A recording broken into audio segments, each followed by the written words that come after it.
Well, good afternoon, fans, and welcome to Savannah, Georgia for this Peach Belt Conference softball contest featuring your Armstrong Atlantic State University Pirates and the Jaguars of Augusta State University. It's the final week and a half of regular season play in the Peach Belt Conference, and the Peach Belt Conference race still up for grabs between several teams. Armstrong Atlantic right in the thick of the race as the Pirates come in at 9-5 in the league, 22-17 overall. Augusta State University comes in with a 23-13 overall record, 4-8 in the Peach Belt Conference. And the Pirates will have Jackie Crane in the circle for today's game number 1. And she'll be countered by Augusta State's right-hander Jacqueline Benenhaley. Pirates coming off of that doubleheader split Wednesday against Georgia College State University nationally ranked squad, and left on the schedule for the Pirates this Saturday another nationally ranked squad in Francis Marion. So 2 tough doubleheaders left for the Lady Pirates as they try and garner some postseason position heading into the Peach Belt Conference Championship, which will be in a week and a half's time over in Florence, South Carolina. Jackie Crane comes in, 8-6 record on the year with a 3.06 earned run average. 98 1/3 innings pitched for Crane, 121 hits given up. She has walked 17 and struck out 69. And she faces Anna Tedder leading off the top of the first, tries to bunt her way on. Crane will field it, throw on to the second baseman, Natalie Vogler covering, and that is out number 1. Defensively for the Pirates behind Crane, Sarah Morris will do the catching today. Sam Floyd is at third base. Ashley Bain is at short. Vogler is at second. Carrie Marsico is at first, as Angie Verbeelen fouls off the first pitch from Crane. In the outfield from left to right, Jessica Strong, Stephanie Mattis, and Erin Billingsley. Verbeelen steps in, already with an 0-1 count, hitting .296 on the season. Right-handed hitter. Crane's 0-1 pitch is a strike, and it's 0-2 quickly to Verbeelen. A junior from Melrose, Florida, played junior college ball at FCCJ in Jacksonville. 0-2 pitch fouled. Verbeelen tried to check her swing and just got a piece of it. So the count remains 0-2. Following Verbeelen in the Augusta State University lineup, Amber Hunt will bat third, Ashley Roberts will bat cleanup as the 0-2 pitch is high. Leanne Barber bats fifth, Alyssa Pingree bats sixth, Kayla Hicks bats seventh, Anna Cheeley bats eighth, and Jessie Sidlowski will bat ninth. 1-2 pitch grounded to first. That's a fair ball, and Carrie Marsico will pick it up and step on the bag for out number 2. That brings up the former Pirate Amber Hunt, a senior from Greensboro, Georgia. Played 3 years for the Pirates, but has not played, did not play last year for Augusta State, sat out the year. She hits a line drive into deep right field, but on the run is Billingsley, and she will make the catch for out number 3. 3 up, 3 down go the Jaguars. Pirates coming to bat. We head to the bottom of the first inning. Sorry about Saturday, man. My cell phone number. You have it now on.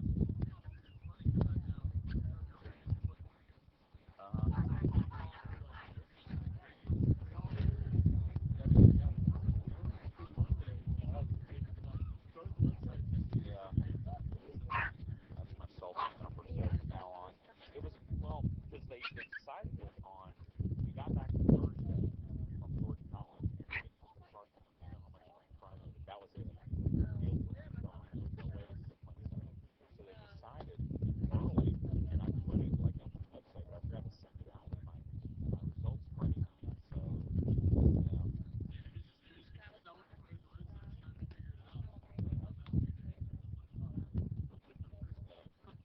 But we got, okay.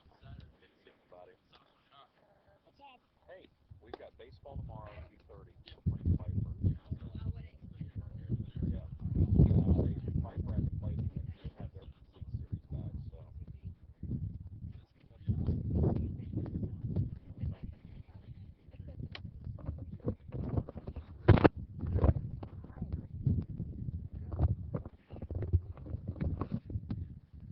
want to guess with me, Zach? No? You sure? Okay. We have the bottom of the first inning. Armstrong Atlantic State will get its first look at Jacqueline Bennon Haley. Starting pitcher for the Jaguars, 7-3 record on the year for Bennon Haley, 306 earned run average. She's thrown 80 innings, given up 89 hits, has walked 20, and struck out 42, and she'll face Erin Billingsley, Sam Floyd, and Natalie Vogler to lead off the bottom of the first inning. Billingsley, 306 average, 1 homer, and 12 runs driven in on the season. And we'd like to say a special hello to the grandparents of Erin Billingsley, Richard and Linda Billingsley, checking us out on our webcast today. Glad they are following along with us here as Billingsley takes the first pitch low for ball 1. A former Peach Belt Conference Player of the Week this season. Billingsley swings and hits a ground ball to third. Strong throw to first by Kayla Hicks, and there's one down.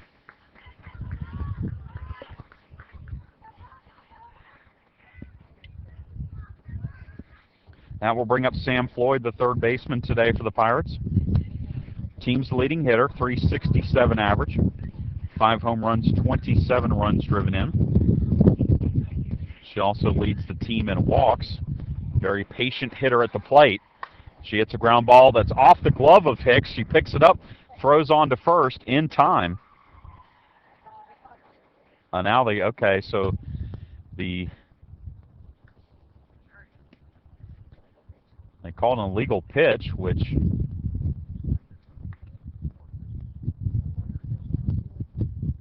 means Floyd still sitting on first base.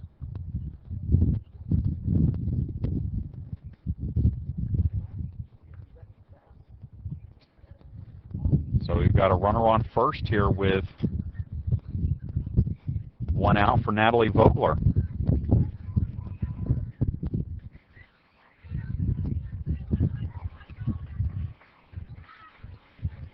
So Floyd gets on,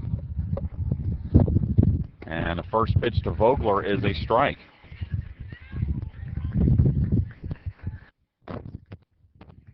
Now, was the ball in the dirt over there? Yeah, that's what I thought.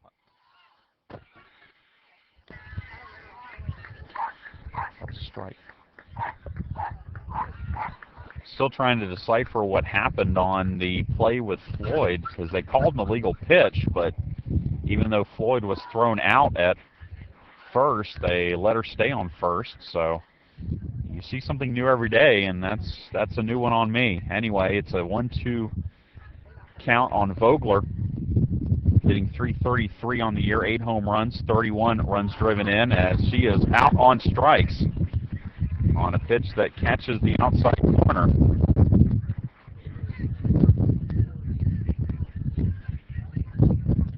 So Vogler is out, and there's 2 down now for Ashley Bain.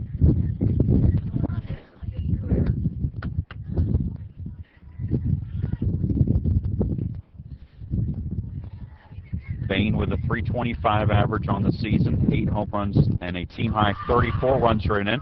Throw down to second is in time as Sam Floyd tries to steal second, and that retires the side. So we're through 1 here at Pirate Field. No score between the Pirates and the Jaguars. Blue.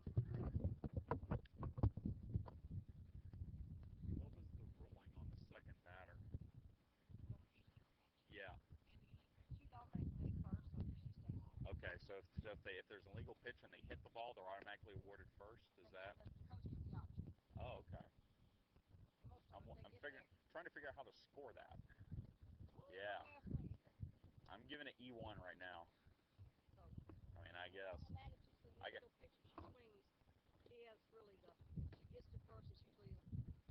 Right. Okay. Interesting. That's a new one on me. I haven't seen that yet.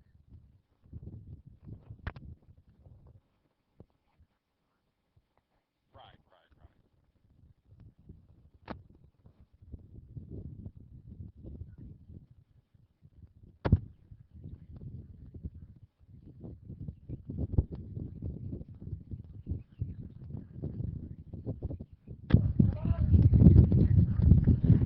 move to the top of the second inning. No score between the Pirates and the Jaguars.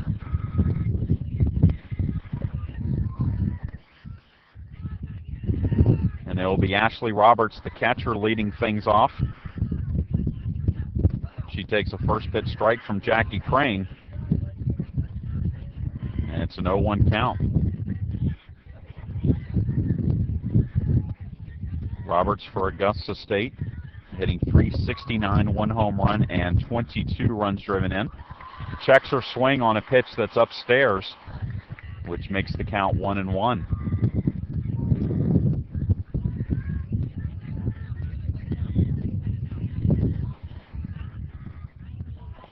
One delivery, and that's high again from Jackie Crane, making the count 2-1.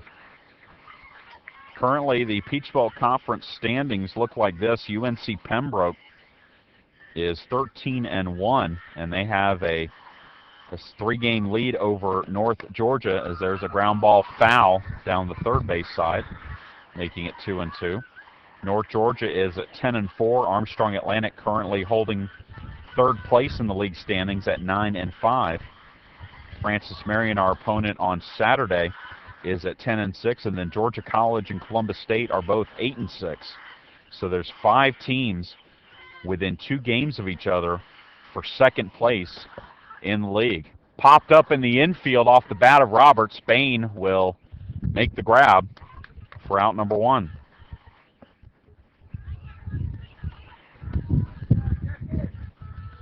USC Aiken right now 7-9 in the league. Augusta State, as we told you, 4-8. Lander is at 2-14, and Georgia Southwestern is at 1-13. Leanne Barber steps in, the second baseman for the Jaguars. She tries to bunt, then pulls the bat back on a pitch high and tight for ball 1. Barber with a .327 average and leads this team in stolen bases with 8. Strike at the knees, and it's 1-1 now to Barber. UNC Pembroke and North Georgia, as there's a pop-up in the infield. Those 2 teams meet today. Bain will make the grab on the pop-up, and there's quickly 2 down. So first place meets second place, meaning that UNC Pembroke could possibly clinch the conference championship today if they sweep North Georgia. That doubleheader is at North Georgia. Alyssa Pingree, the designated player at the plate. Change up from Jackie Crane is blown in for ball 1. Pingree is hitting .381 this season in limited duty, just 16 hits and 42 at-bats. But there is a ground ball to second. Vogler cannot make the play, and that's going to be an infield single for Pingree and a 2-out hit for the Jaguars. It was hit with a little spin on it off the bat of Pingree. So when it hit the infield clay, it spun away from Vogler. Vogler able to knock it down and keep it from going out to the outfield, but not able to make a play on it. First pitch swinging is Kayla Hicks, the third baseman, and she fouls off the first pitch for strike 1.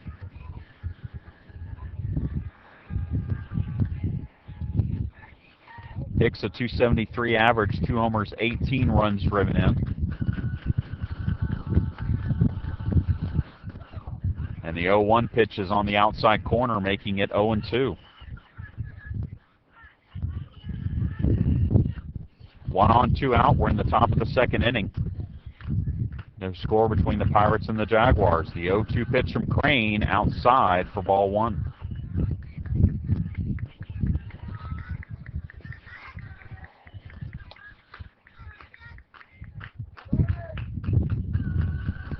One-two pitch, top foul at the plate off the bat of Hicks.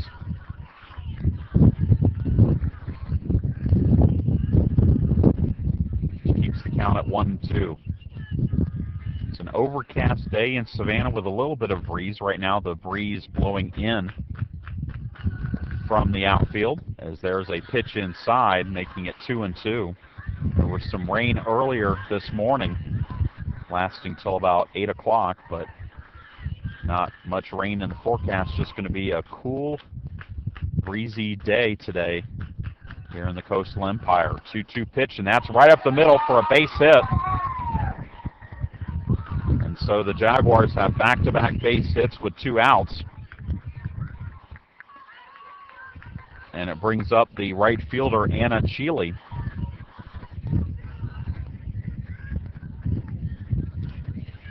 Cheeley, the senior from Evans, Georgia, transferred to Augusta State from Georgia College and State University. First pitch to her is a strike, and it's 0-1. Cheeley just in her 6th game of the season, 2 for 12 coming into this contest. That's a 167 average. Takes a pitch high, and it's 1-1.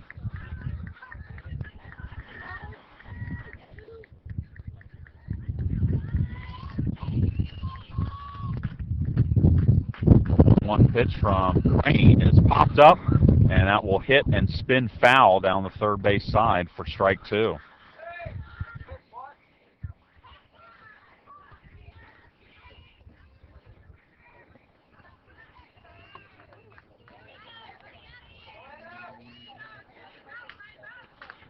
One ball, 2 strikes, 2 runners on, 2 outs here in the top of the second. The pitch from Crane swung on and missed, strike 3, and that retires the side. The Jaguars get a pair of hits, but nothing else. We go to the bottom of the second inning. It's 0-0 here at the ASU softball field.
Ashley Bain will lead things off here in the second inning. She was at the plate in the bottom of the first when Sam Floyd was thrown out trying to steal.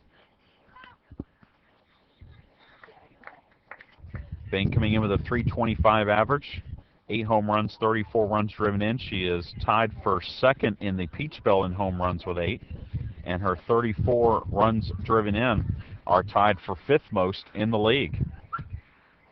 Well on our way to another all-conference season for the Pirates. First pitch to her from Ben and Haley is inside for ball 1.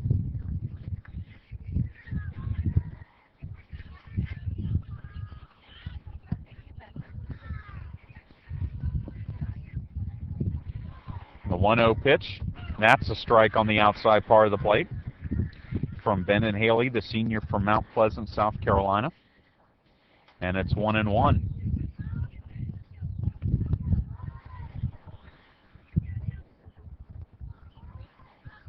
1-1 pitch, that's outside, taken for a ball. Which brings it to 2-1. The Pirates, the only activity today around the Armstrong Atlantic Athletic Department. The baseball team scheduled to play Pfeiffer today, but Pfeiffer had some weather issues up in North Carolina, had to play a conference game today, so they will be in town tomorrow to face the Pirates, 2:30 p.m.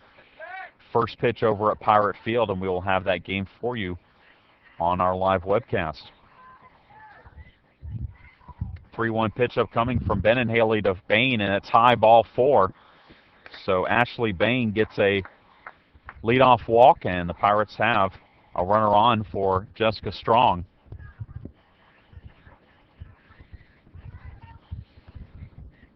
Strong, a 287 average on the year, 4 homers, 21 runs driven in, a team-high 8 doubles on the year. She had a 2-run double in the first inning against Georgia College. As there's a bunt by Strong, but the throw by the third baseman Hicks is wide of the bag at first, so it's safe all around. Bain takes third, so the Pirates are going to have runners on first and third with nobody out. Another error on the Jaguars. That brings up Tori Richter.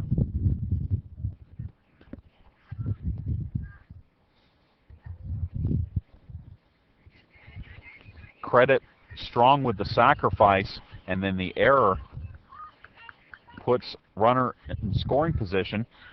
Richter shortens the bunt but takes a pitch outside for ball 1. And head coach Ted Evans wants time to talk things over with Richter. Since rejoining the team, Richter 3 hits and 23 at-bats this season, making her 9th appearance of the year. The Savannah native was an all-conference performer last year for the Pirates.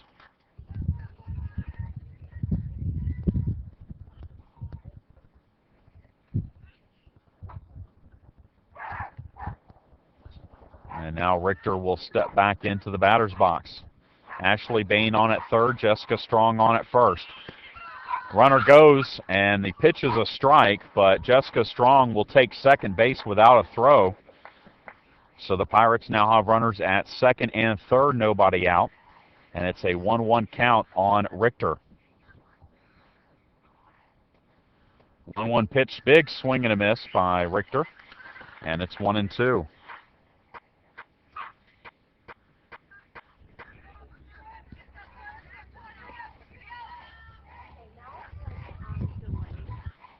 The 1-2 pitch is called strike 3.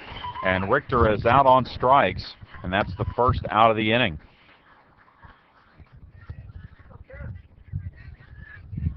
So that brings up Carrie Marsico.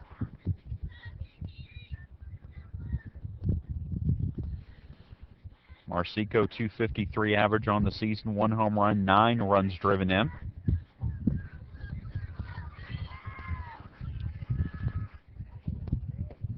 Hits a ground ball foul down the third base side off of Haley for strike 1.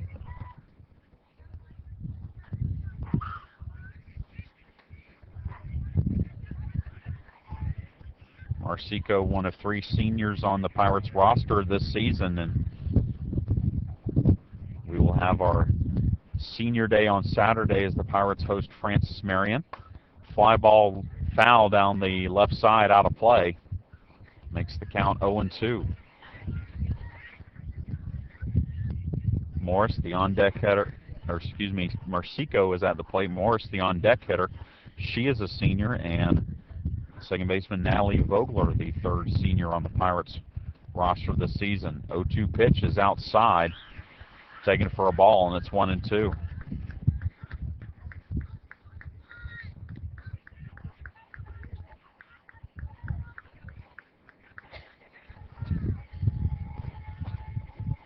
The 1-2 pitch is outside, and it's 2-2.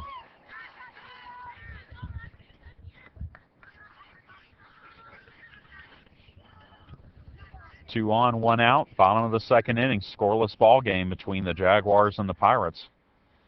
The 2-2 pitch from Haley is outside again, and it's 3-2. Haley working outside against Marsico, trying to set her down on strikes. Haley's got 2 strikeouts already in this game.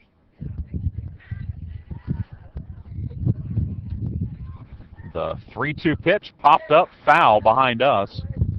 Out of play.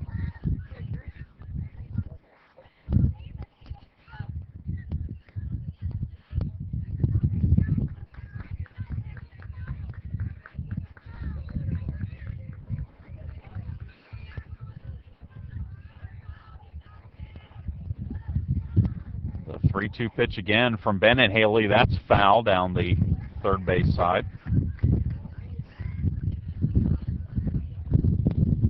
Ashley Bain started the inning with a leadoff walk. Jessica Strong laid down a sacrifice bunt, but third baseman Kayla Hicks threw wide of the bag at first into right field. That put runners on first and third. Strong stole second. The 3-2 pitch is well high for ball 4, and the Pirates now have the bases loaded with one out for Sarah Morris.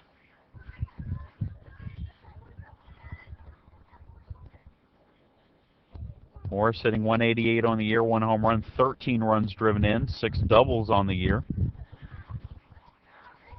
for the senior catcher from Petaluma, California. She takes the first pitch high for ball 1.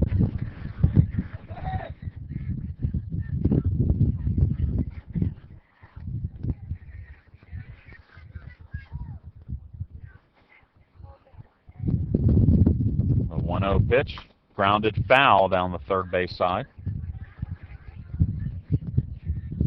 And it's 1-1.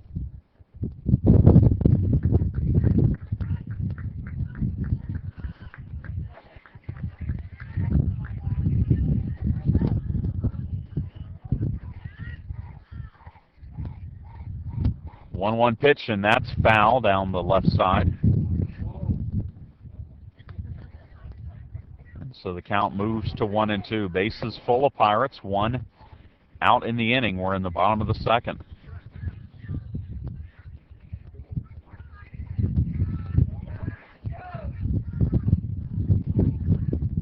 One-two pitch bounces in front of the plate. It's blocked by Roberts, and it's 2-2.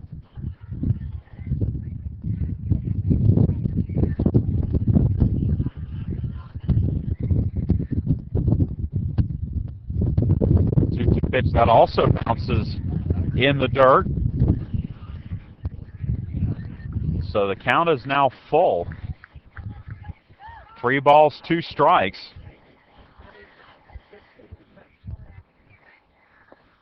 And the payoff pitch from Ben Haley is foul down the left side.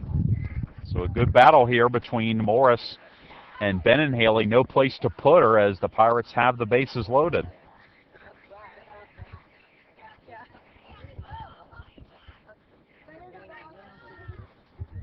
Again, the 3-2 pitch, grounded to third. They'll go home for 1, on to first, not in time.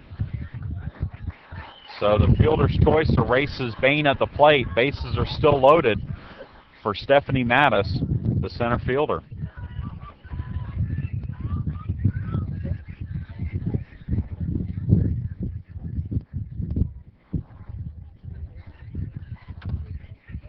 Mattis hitting .299 on the season, no home runs and 16 runs driven in. First pitch to her is a strike on the outside corner.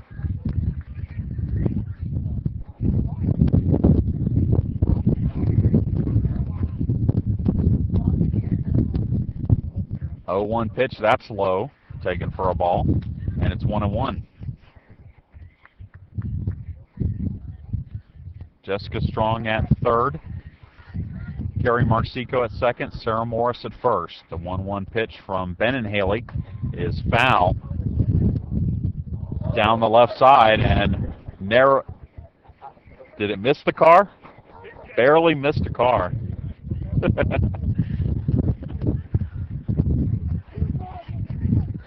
This would be a great spot for a auto insurance ad. The 1-2 pitch to Mattis, well outside, taken for a ball. And it's 2-2.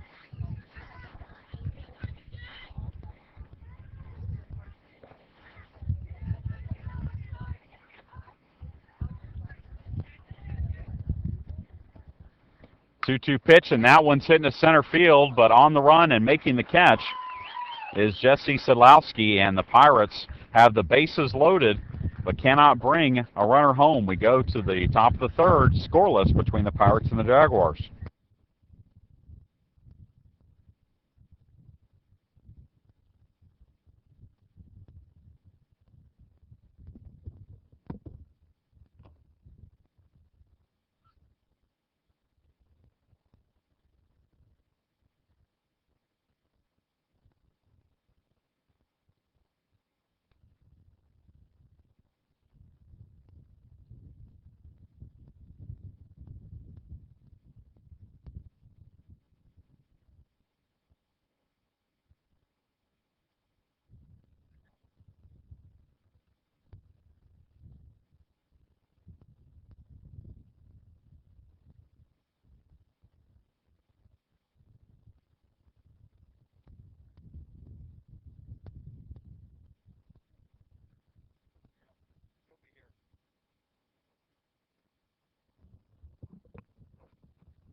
we head to the top of the third inning, scoreless between the Pirates and the Jaguars. Jesse Sedlowski will lead things off for Augusta State. Sedlowski hitting .273 on the year. 2 homers, 12 runs driven in.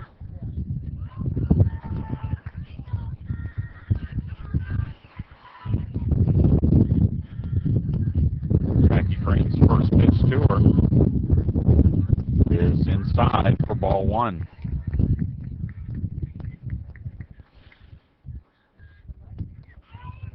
In the latest South Atlantic region rankings, the Pirates are 7th. Remember, the top 8 teams, there's a ground ball in the right field for a base hit. The Jaguars have the leadoff runner on here in the third inning. So the Pirates still in regional contention. But we'll probably have to do what they've done the last couple of years, and that's win a few games in the Peach Belt Conference tournament to kind of assure their place in the postseason. We go back to the top of the order for Augusta State now as Anna Tedder shortens the bunt, takes the pitch low and in for ball 1. Tedder tried to bunt her way on the first time up in this game and was thrown out at first by the pitcher Jackie Crane. Bunts one back to the pitcher. Crane's throw to the second baseman Vogler covering is in time, so the sacrifice is successful. And Sedlowski is now in scoring position.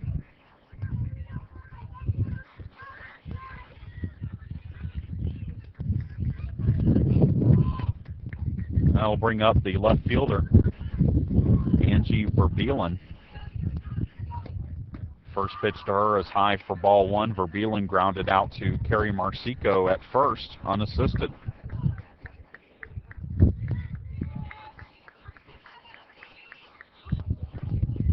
One 0 pitch grounded foul down the third base side.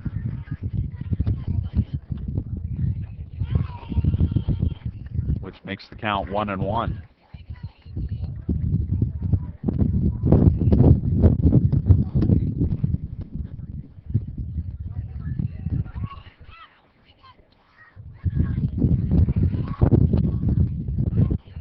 Crane's 1-1 pitch, that's outside. Taken for a ball, making it 2-1.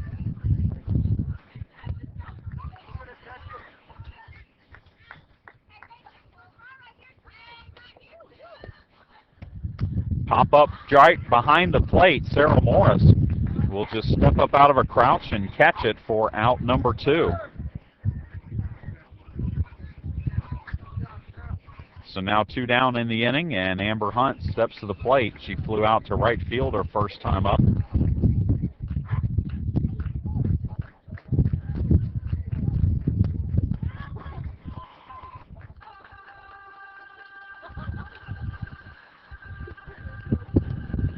Crane's first pitch to her is high for ball 1.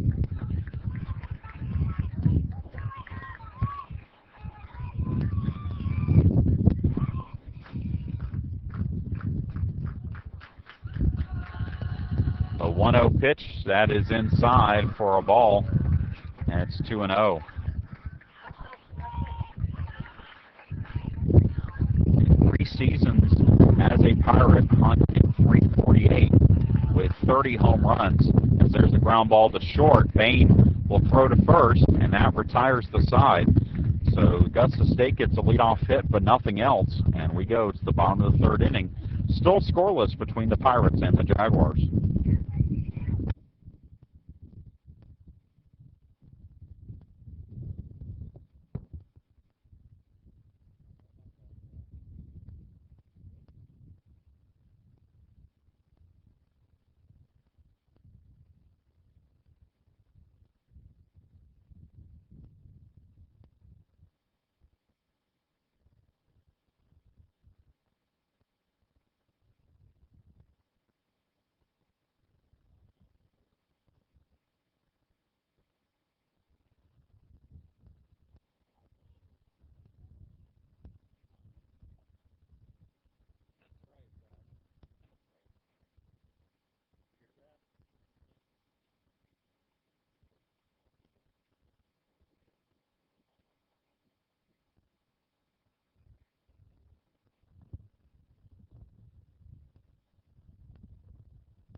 Chad Jackson back with you here at the ASU softball field.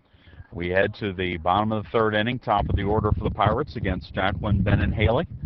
In a scoreless ball game, the Pirates had a golden opportunity there in the bottom of the second with the bases loaded, one out, but could not push across a run. Erin Billingsley will start things off, grounded out to third her first time up.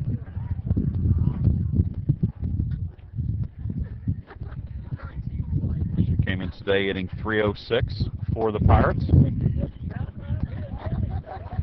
And the Pirates loaded the bases there in the second without the benefit of a hit, so Bennon-Haley's first pitch is outside for ball one.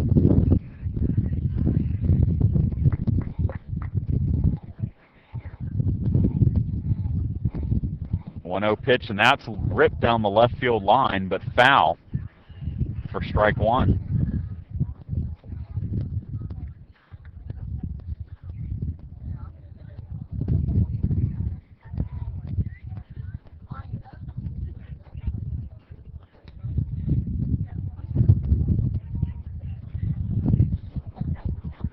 The 1-1 pitch swung on and missed by Billingsley, and it's 1-2.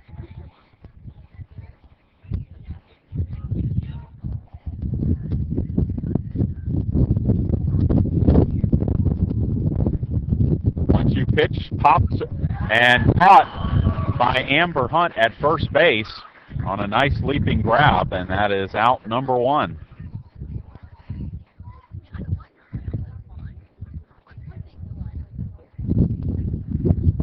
That brings up the third baseman, Sam Floyd.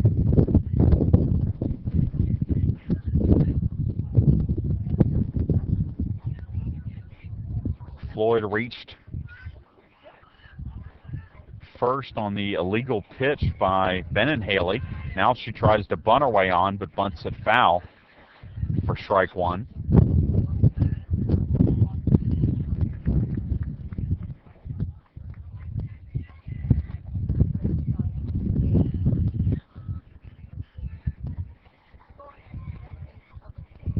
The 0-1 pitch to Floyd. That's in the dirt for a ball, and it's 1-1.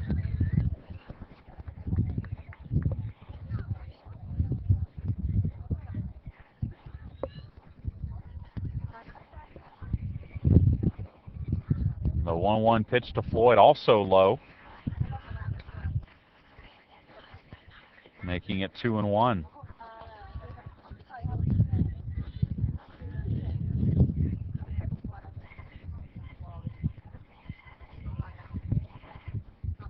Two-one pitch in the dirt, but Floyd swings and misses at it.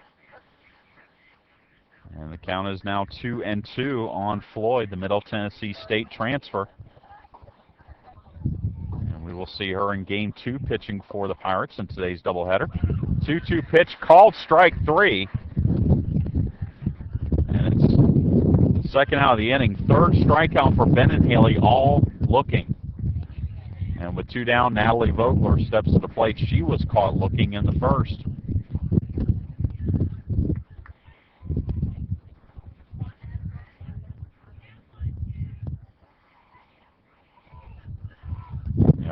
Second baseman looks in, takes the first pitch low for ball one.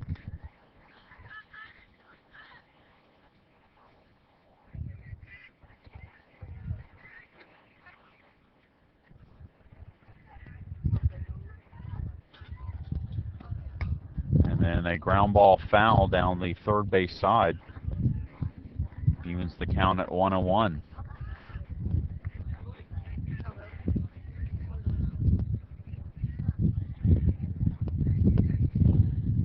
Bennon-Haley took the loss last year in a 5-4 game against the Pirates. Through 4 1/3 innings, gave up 4 hits, 2 runs, walked 5, struck out 2. As the Pirates swept 2 from Augusta State in Augusta last season, 11-3 and 5-4. 2-1 pitch, and that's lined over the head of the shortstop, Anna Tedder, and into left center field for the Pirates' first hit of the ball game. The 2-out base hit. brings up Ashley Bain, who drew a walk in the second, but was forced out at the plate on a ground ball off the bat of Sarah Morris. Told you about Amber Hunt, currently third all-time on ASU's all-time home run chart. Ashley Bain climbing that chart. She is fifth all-time in Armstrong Atlantic State University history with 21 home runs in her career. The junior with 8 this season takes a pitch low, making it a 2-0 count. One of only 5 Armstrong Atlantic State players to have 20 or more career home runs. The 2-0 pitch is a strike, and it's 2-1.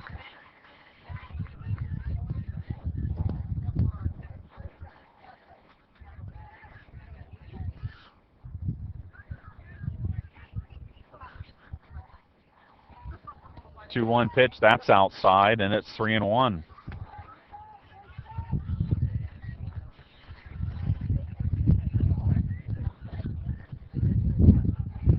No runs, 3 hits, 2 errors for Augusta State. No runs, 1 hit, no error for Armstrong Atlantic State. The 3-1 pitch was ball 4, and Bain slammed it down the left side, but foul. So the count is now full. And Vogler will get a little bit of a head start here with a 3-2 count and 2 out.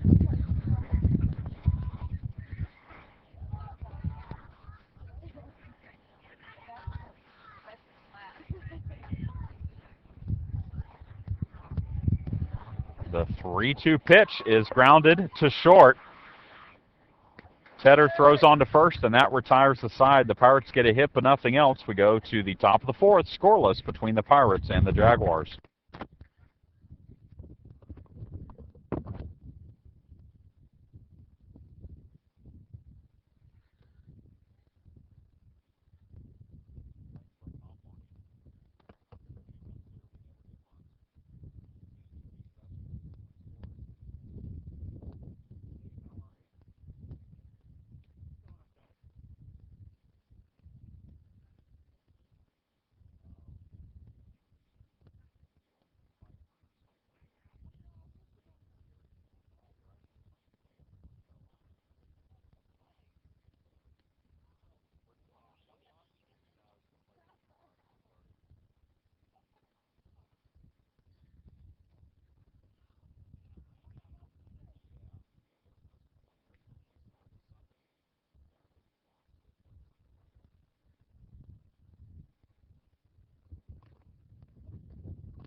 Top of the 4th inning here at the ASU softball field.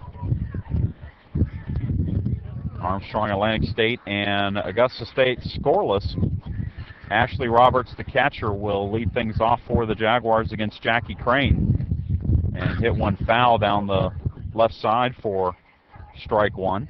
Roberts popped up to short her first time up.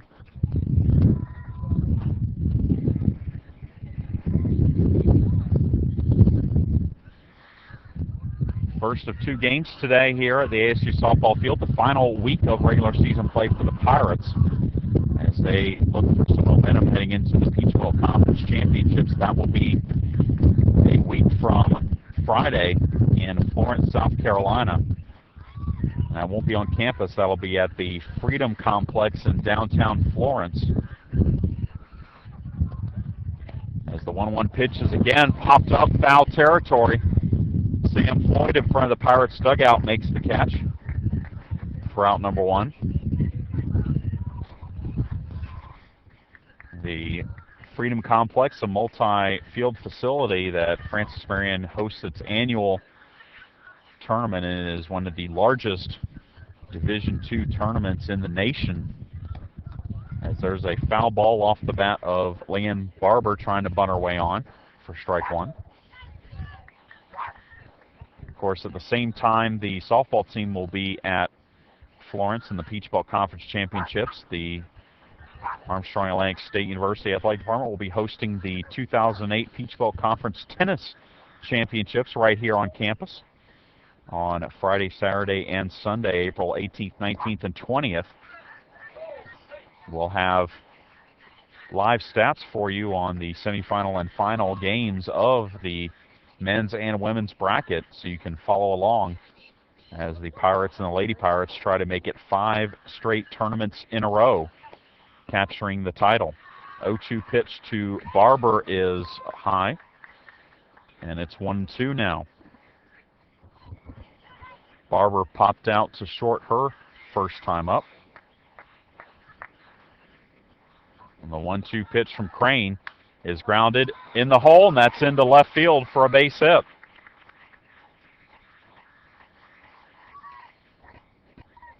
Fourth hit of the game for the Jaguars, and the third consecutive inning they've had at least one runner on base.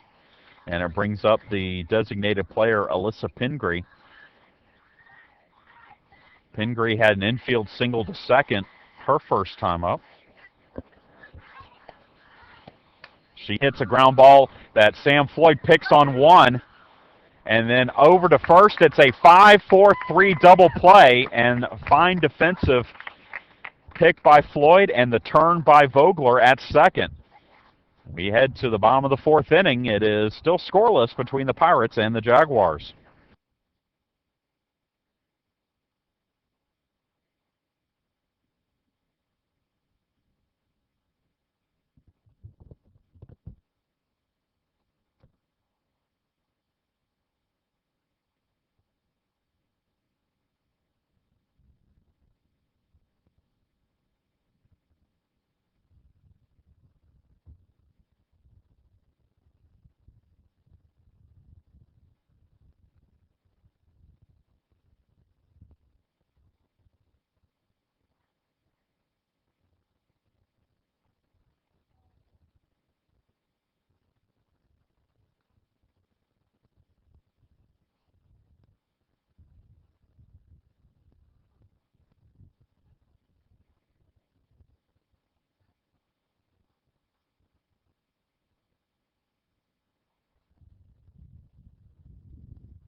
Jessica Strong leads off the bottom of the fourth inning for Armstrong Atlantic State. Pirates and the Jaguars scoreless here.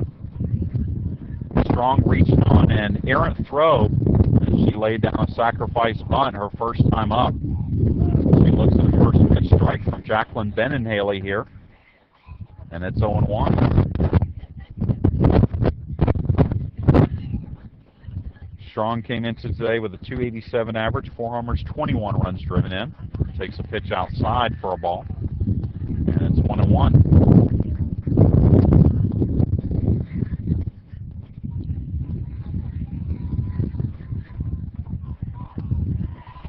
One pitch, grounded foul down the third base side, and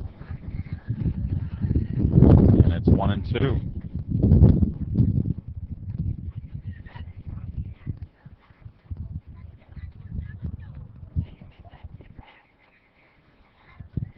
The Armstrong Atlantic men's and women's tennis teams will be in action Wednesday down in Miami Shores in a dual match with Barry University.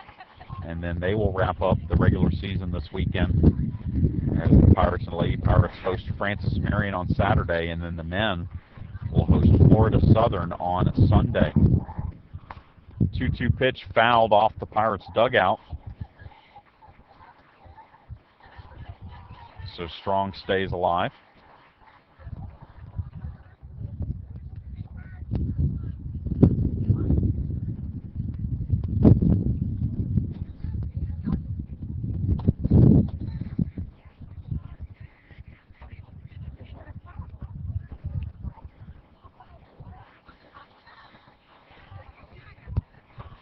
The 2-2 pitch is outside, and the count is now full.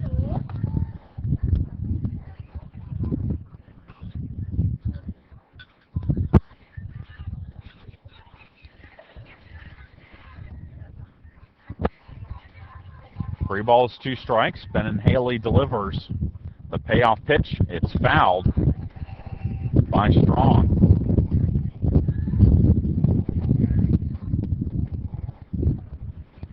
Ben Haley has walked 2. She has struck out 3 through 3 innings.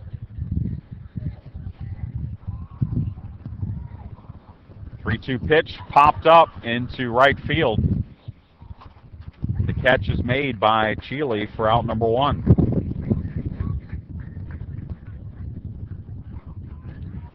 That brings up Tori Richter, who was caught looking her first time up.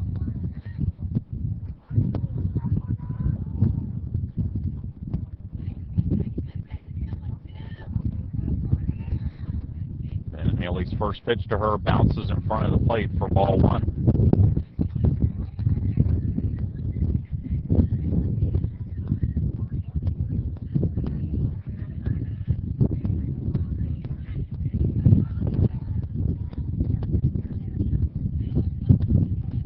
Shifted just a little bit here at the ASU softball field as there's a foul ball down the first base side, making it 1-1. Instead of blowing in, it's now blowing from right to left across the field.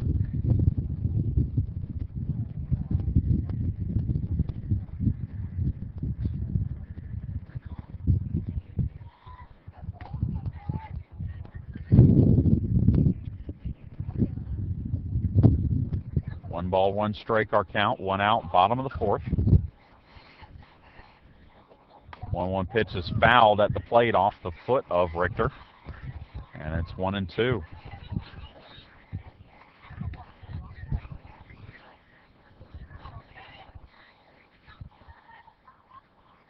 A 1-2 pitch from Ben Haley is lifted into right field. Chile will make the catch, and there's 2 away.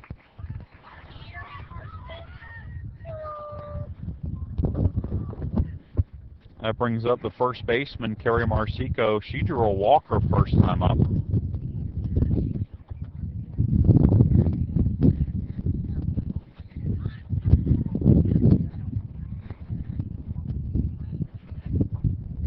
She swings and hits one foul down the third base side. Strike 1. Pirates have really gotten in front of a lot of Ben Haley's pitches here.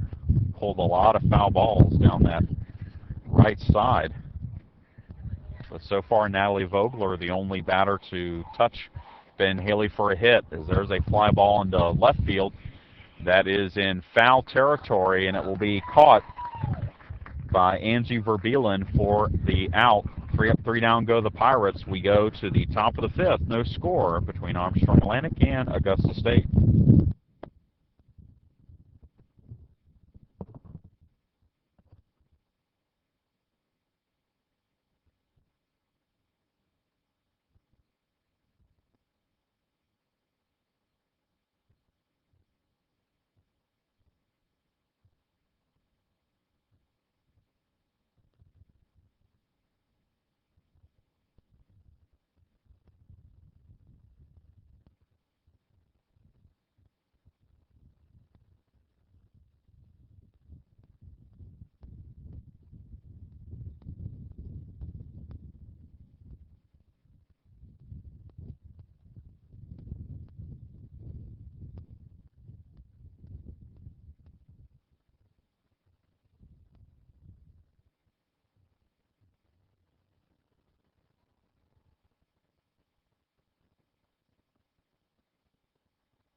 Jackie Crane gets in front of third baseman Kayla Hicks 0-2 here leading off the fifth inning.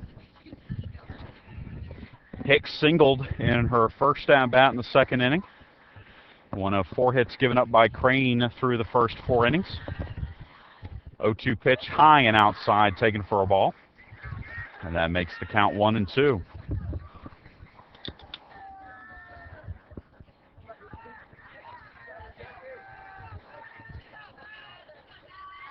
One-two delivery from Crane. That's well high, taken for a ball. And it's 2-2. Augusta State coming in at 23-13 overall. There's a foul back to the screen. But they are coming in on a 6-game losing streak. The last outing for the Jaguars came back on March 28th. And it's in Dahlonega. They played a couple of non-conference contests against conference schools as they played North Georgia and Columbus State and dropped a game each to those 2 squads.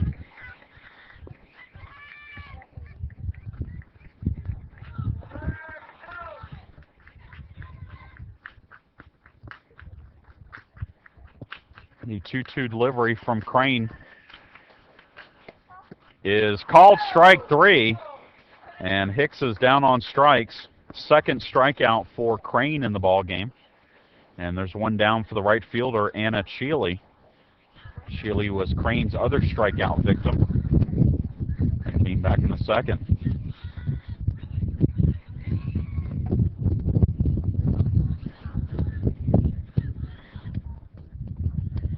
Swing and a miss as Cheely tried to check her swing on the inside pitch but could not hold up. And it's 0-1.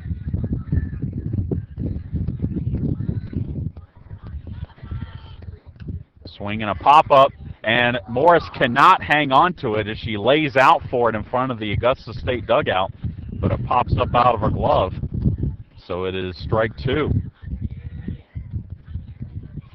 Pirates a very uncharacteristic 4-6 at home this season. Last time they played at home, they suffered a doubleheader loss to Trevecca Nazarene, the number 4 ranked team in NAIA.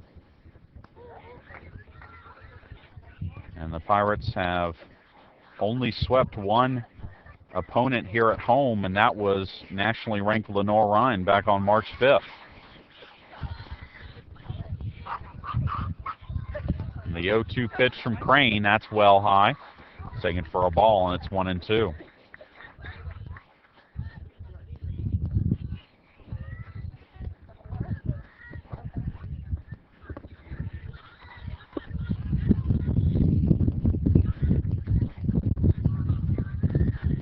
The 1-2 pitch from Crane, high and outside for a ball, and it's 2-2.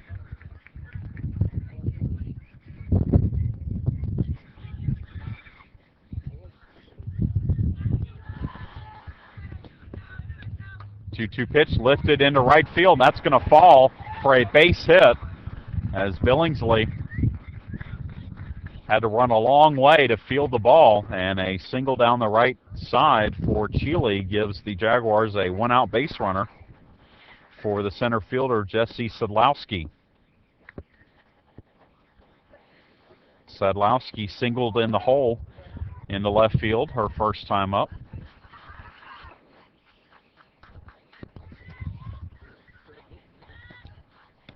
First pitch to her is low and in for ball 1.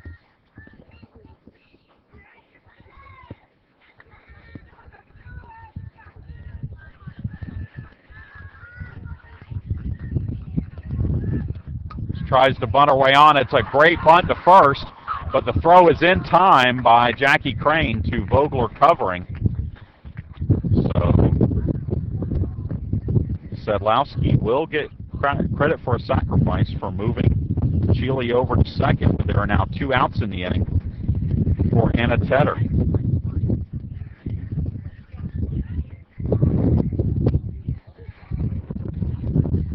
Tedder has bunted twice, both times been thrown out by Crane.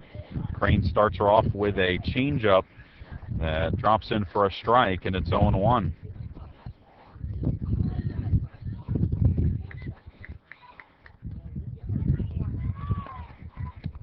Ground ball to third. Floyd throws on to first, and that retires the side.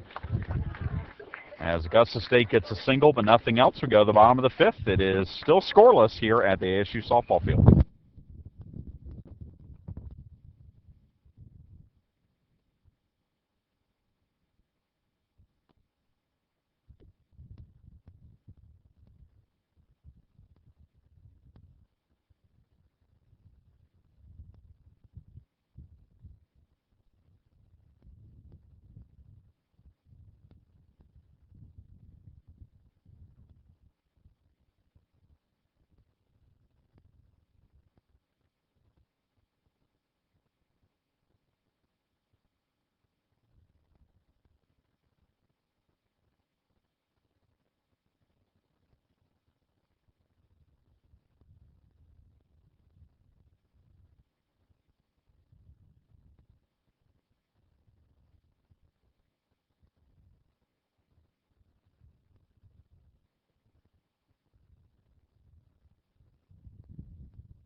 Chad Jackson back with you here at the ASU softball field, bottom of the fifth inning. Still scoreless between the Pirates and the Jaguars. Sarah Morris, Stephanie Mattis, and Aaron Billingsley to face Jacqueline Bennon-Haley. Here in the bottom of the fifth, Morris grounded into a fielder's choice her first time up. Grounds one to third here. Hicks throws to first, and there's one down.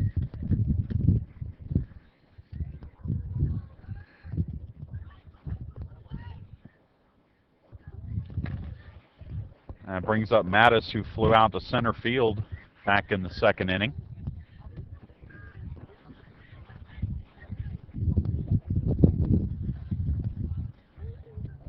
Tries to bunt her way on. It's a great bunt, and Mattis is going to be safe at first on the bunt single to the catcher. And the Pirates have a one-out base runner here as we head back to the top of the order.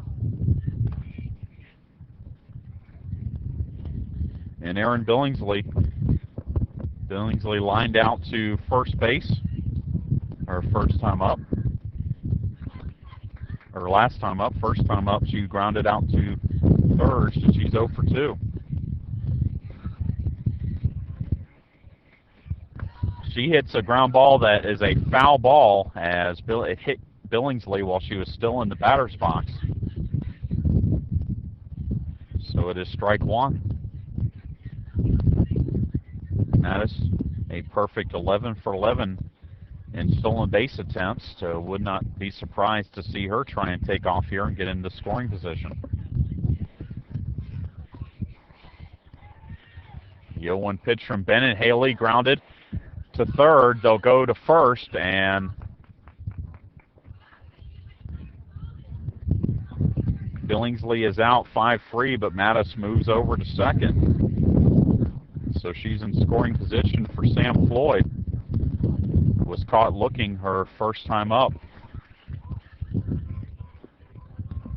She reached base in the first inning on the illegal pitch play.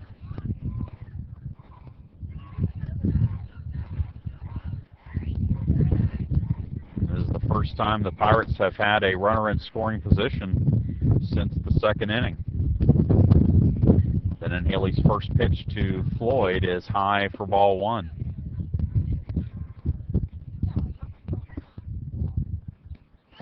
The 1-0 pitch is in the dirt, taken for a ball.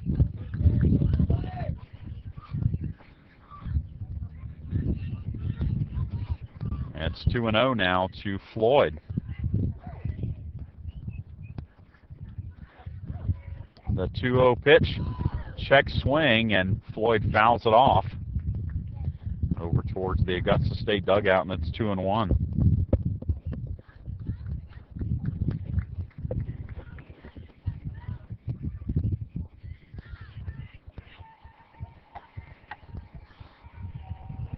The 2-1 pitch to Floyd, again fouled off by Floyd. The changeup by Ben Haley got Floyd to swing late at it, and the count is 2-2.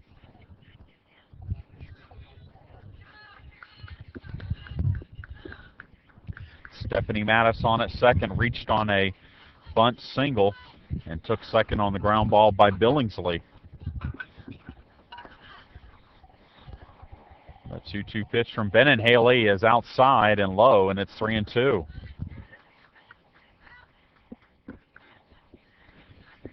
Natalie Vogler waits on deck if Floyd can reach here against Ben Haley. The 3-2 delivery, that's lifted to deep left field, but it is foul as Floyd got out in front of it just a little bit.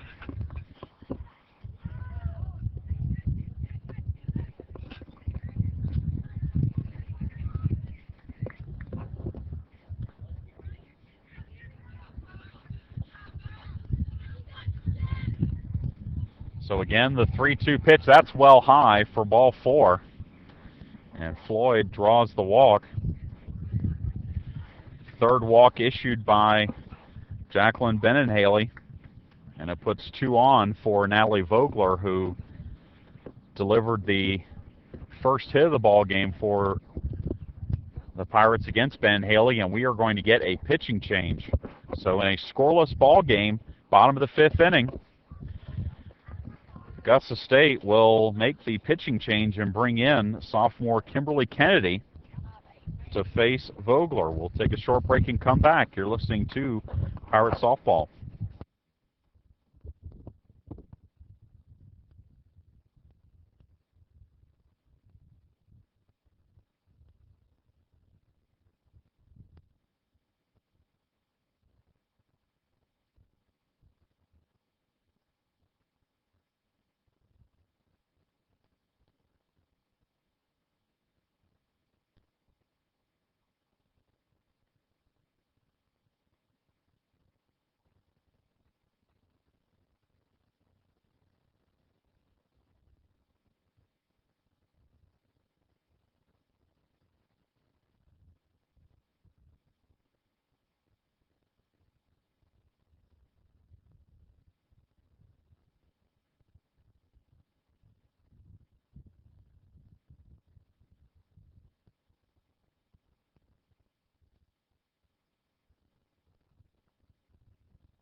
Kimberly Kennedy, a 5'7" sophomore from Rutland, Georgia, comes into the ball game to face Natalie Vogler. This is Kennedy's 12th appearance of the season, 4-2 with a 2.08 earned run average, 37 innings pitched.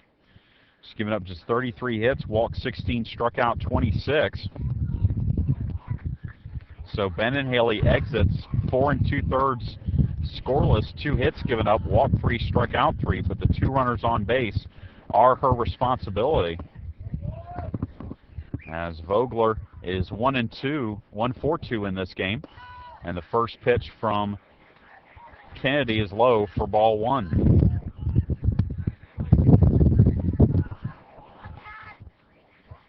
Two on, 2 out. We are in the bottom of the 5th inning. Pitch is low again to Vogler, and it's now 2-0 for Kennedy.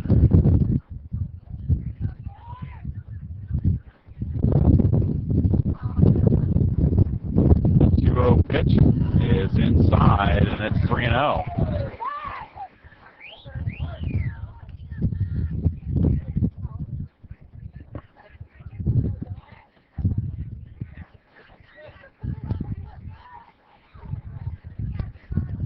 So the 3-0 delivery is lifted into deep right field, but on the run is Cheely, and she will make the catch and retire the side. So Kennedy comes in, gets the job done, and we head to the 6th inning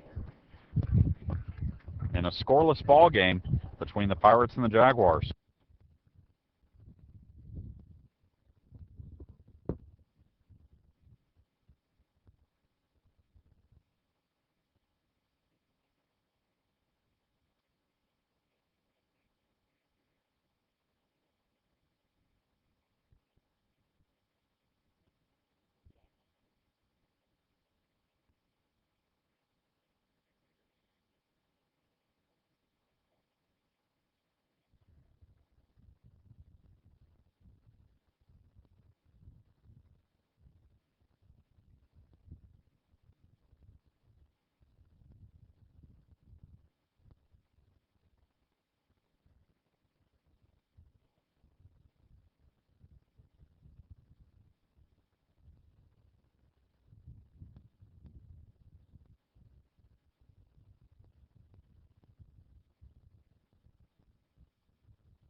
Top of the 6th inning, and Augusta State will lead things off with a pinch hitter as Danielle Metzger will bat for Angie Verbeelen.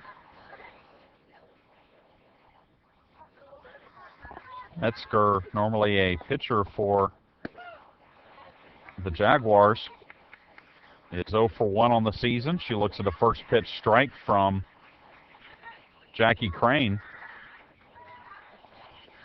And it's 0-1. 0-1 pitch swung on and missed. And it's 0-2.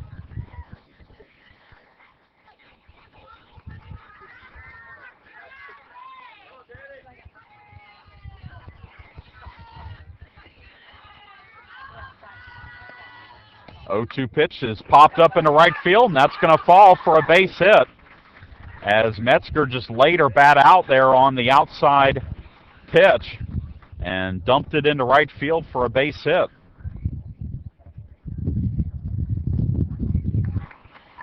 And now Metzger will exit, and Verbeelen will come back in to run, and it brings up Amber Hunt.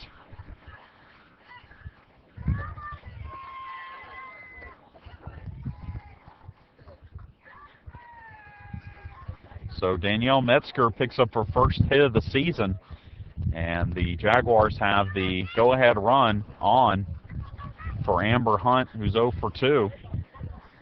Flied out to right, grounded out to short. The former Pirate steps in. Crane's first pitch to her. She bunts it right in front of the plate. Crane will throw on to first, and the sacrifice is successful. And so Verbeelen is now in scoring position. Hunt had 30 career home runs as a Pirate. That may be her first sacrifice bunt I've ever seen her hit. And the Jaguars have the go-ahead run in scoring position for Ashley Roberts, who has popped up twice against Crane.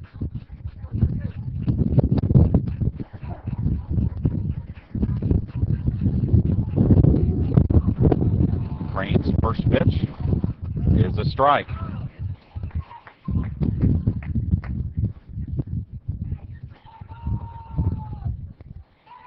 Again, a reminder, this is a doubleheader. Monday, we'll have our second game about 20 to 25 minutes after the conclusion of the first game. The 0-1 pitch from Crane is high and outside, making it 1-1.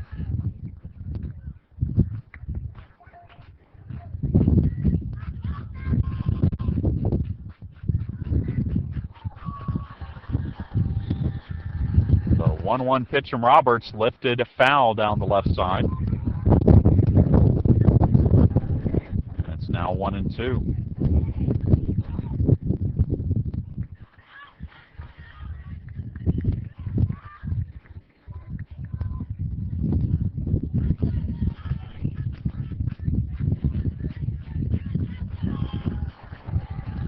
The 1-2 pitch lifted foul again down the left side.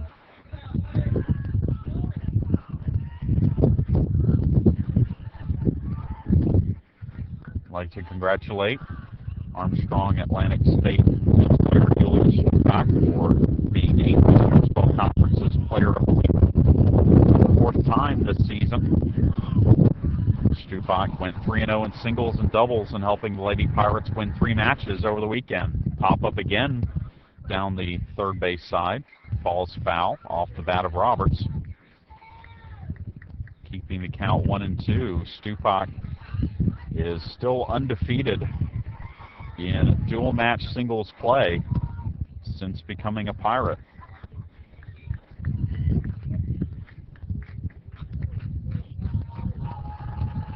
Again, the 1-2 pitch from Crane is low in the dirt, taken for a ball, and it's 2-2.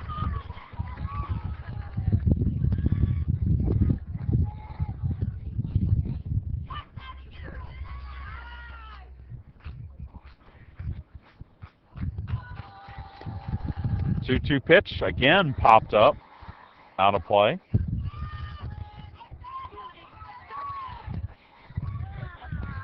Scoreless. We're in the top of the 6th inning between the Pirates and the Jaguars.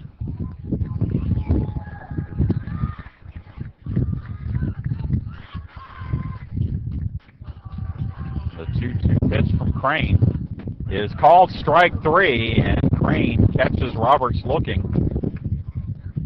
Third strikeout of the game for Crane, second out of the inning, and it brings up the second baseman, Leanne Barber, who is 1 for 2. Singled her last time up against Crane, also has popped out to short. Pops up here, and Sarah Morris will make the catch in fair territory to end the threat. We head to the bottom of the 6th inning. Here at the ASU softball field, it's still 0-0.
Chad Jackson back with you here at the ASU softball field.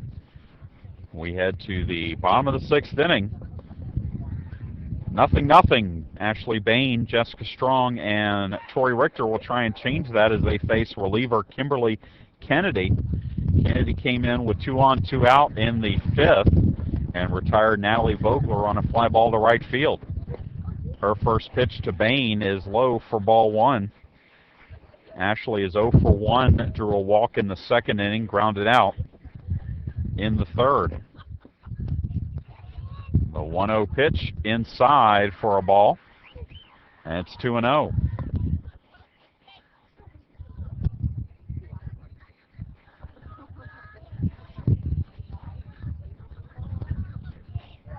The 2-0 pitch grounded through the hole. That's into left field for a base hit. And the Pirates have the go-ahead run on for Jessica Strong. Pirates were in this situation in the 2nd inning with Ashley Bain on, nobody out. Strong had a sacrifice bunt to 3rd, but the throw was wide of the bag. It allowed the Pirates to get runners on 1st and 3rd, nobody out, but Armstrong could not capitalize. She shortens the bunt here. Again, it's a bunt to 3rd. Throw to 1st is in time and on target. So the sacrifice is successful for Strong, and Ashley Bain moves over to 2nd.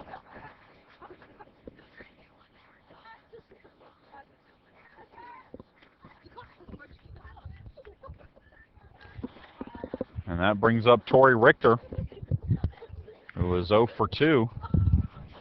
She has struck out and flied out. First pitch to her from Kennedy is a strike, and it's 0-1.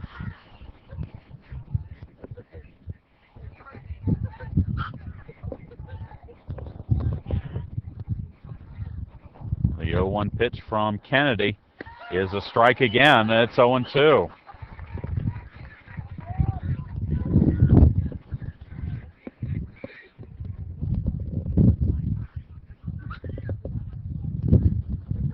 Oh, 2 pitch, that's high and outside. Taken for a ball.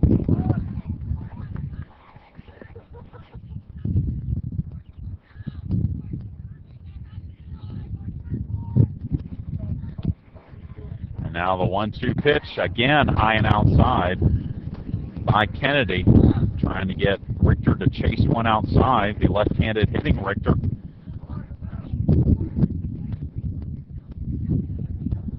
Looks in the 2-2 pitch, and that's fouled back out of play down the left side.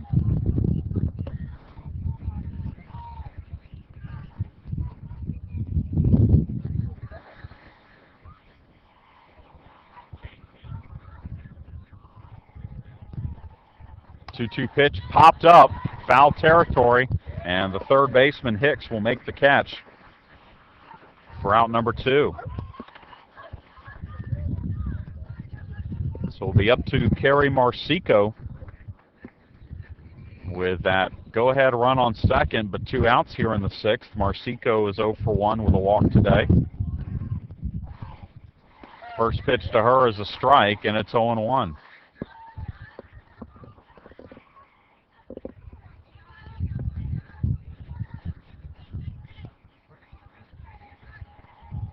The 0-1 pitch is foul down the third base side, and it's 0-2.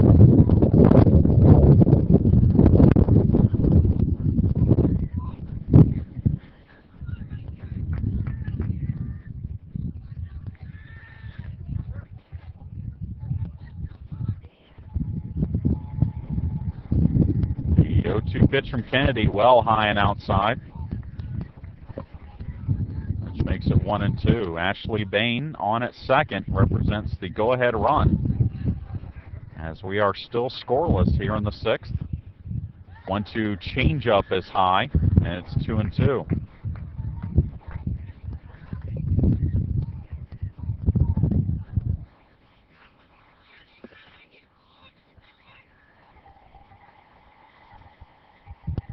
Two pitch, that's well high, and it's now a full count on Marsico.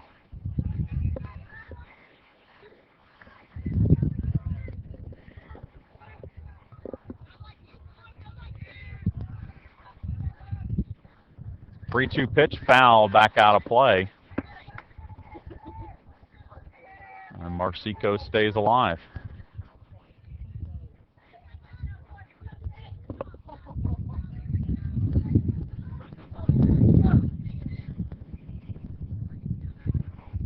So the payoff pitch again is swung on and missed, strike 3.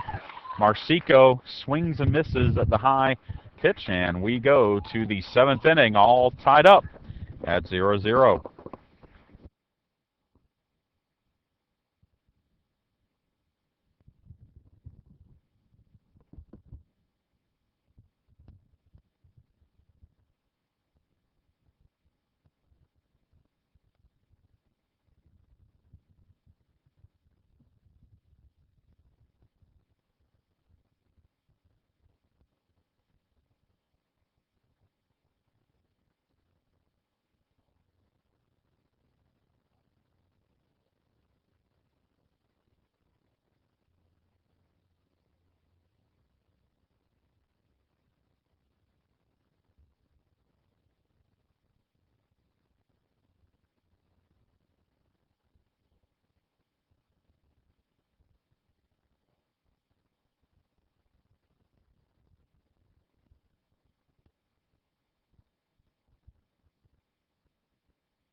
Top of the 7th inning here at the ASU Softball Field.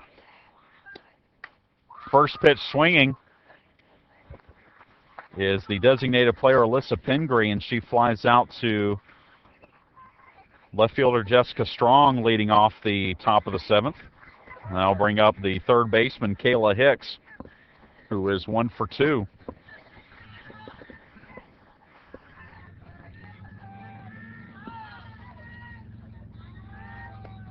Crane's first pitch is popped foul behind the catcher Morrison, up against the screen for strike 1.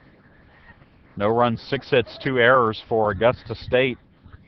No runs, 3 hits, no errors for Armstrong Atlantic. The Pirates, however, have left more runners on base than Augusta State, as there's a ground ball to the pitcher Crane.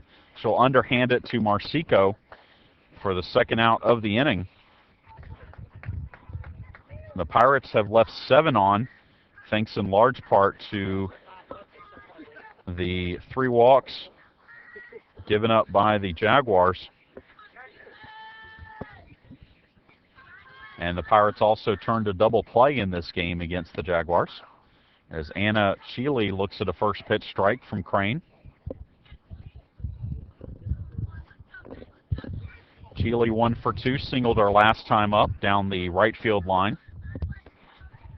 0-1 pitch is high, and it's 1-1.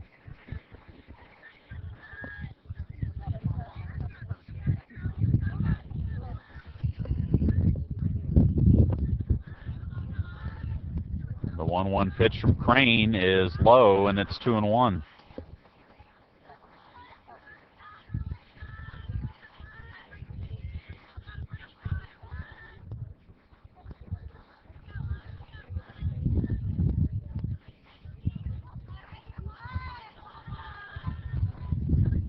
The 2-1 pitch from Crane is a strike, and it's 2-2.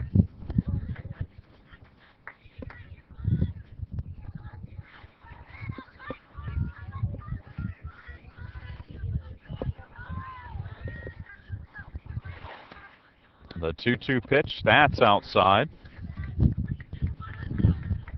And so the count runs full on Cheely.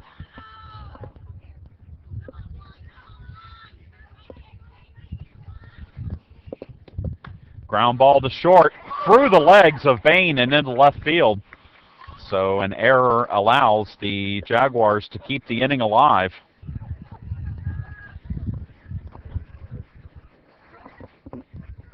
And the center fielder, Jesse Sedlowski, will come to the plate. Sedlowski is 1 for 1 officially today.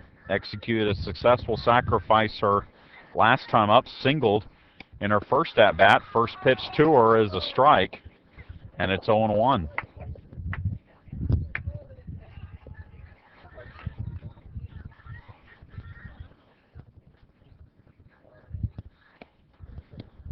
Ground ball back to the pitcher, Crane. She will throw to first, and that retires the side. So we head to the bottom of the 7th inning.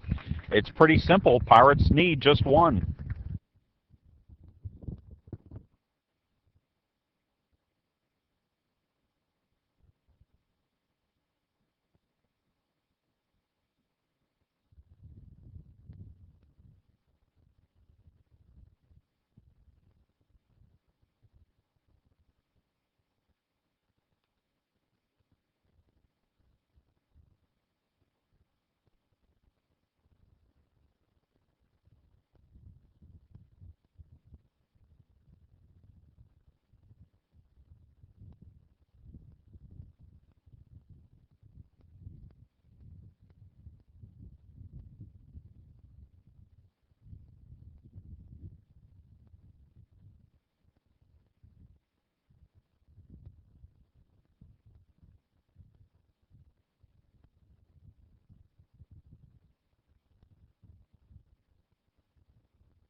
Bottom of the 7th inning here at the ASU Softball Field.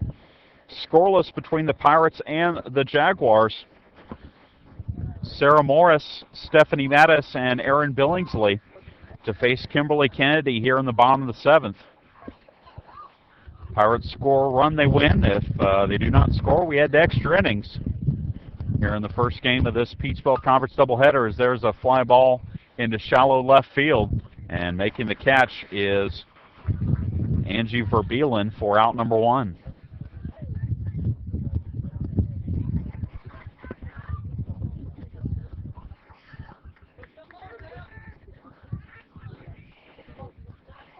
That brings up Stephanie Mattis, who had a bunt single her last time up. Takes the first pitch high for ball 1. She made it to second, but was stranded. That was back in the 5th inning. 1-0 pitch is low, and it's 2-0 to Mattis.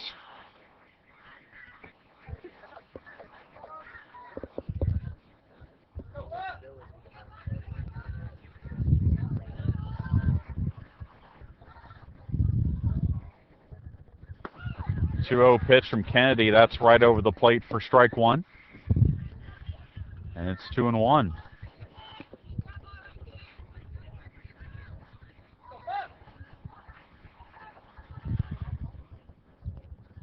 And the 2-1 pitch is over the plate, making it 2-2.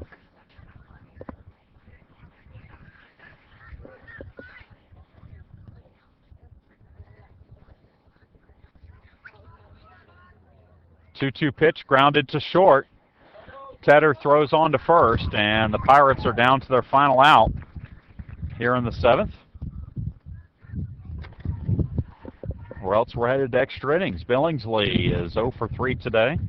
She's grounded out twice and lined out to first.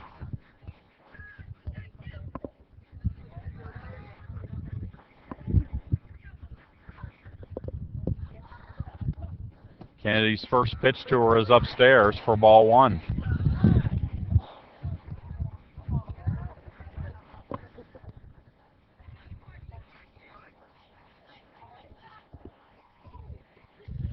The 1-0 pitch is lifted foul out of play, and it's 1-1.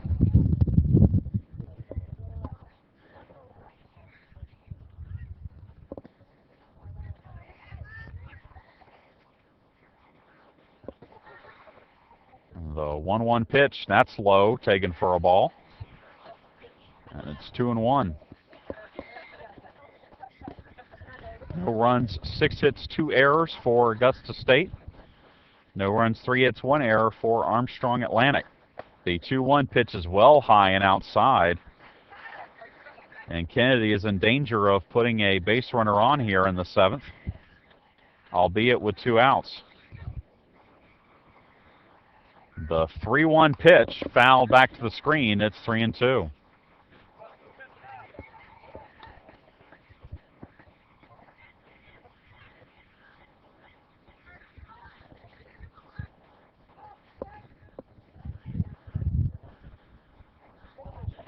The 3-2 pitch called strike 3, and we are headed to extra innings here at the ASU softball field. As we head to the 8th, we're still scoreless.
Top of the 8th inning we go here at the ASU softball field. Anna Tedder leads things off for the Jaguars. Takes a first pitch strike from Jackie Crane. This is the 4th extra inning game for both the Jaguars and the Pirates, and both teams are 2-1 in extra inning games this season. Pirates won extra inning games as there's a changeup for a strike at Albany State and at Columbus State, but lost a extra inning decision to North Alabama in the West Georgia tournament as the 0-2 pitch is fouled out of play. Augusta State lost a 1-0 8-inning game to Lander, but then beat USC Aiken 3-2 in 13 innings and Georgia Southwestern 2-1 in 12 innings. So they have played a couple of marathon affairs so far this season in Peach Belt Conference play. 8 innings, the longest that the Pirates have gone into extra innings this season.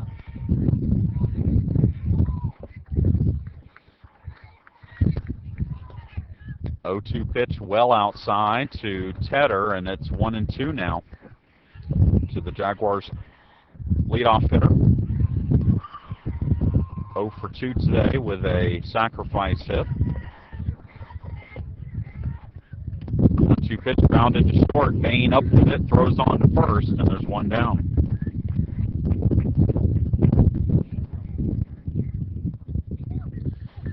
That'll bring up the left fielder, Angie Verbeelen, 0 for 2 in this game. She was replaced for a pinch hitter her last scheduled time up, but came back into the game when that pinch hitter, Danielle Metzger, delivered a base hit. First pitch to her from Crane is high for ball one.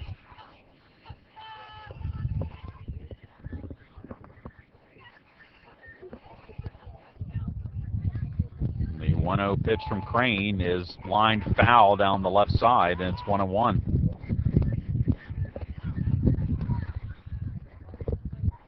Reminder that the Pirates will wrap up the regular season on Saturday against nationally ranked Francis Marion in a 2 o'clock doubleheader. We will have those games for you on our webcast, as there's a ground ball foul down the third base side. That'll be our final softball webcast of the season, as it will be baseball from there on out, with the Pirates having 6 more home games left. Ground ball again, foul down the third base side. And Verbeelen stays alive at 1-2.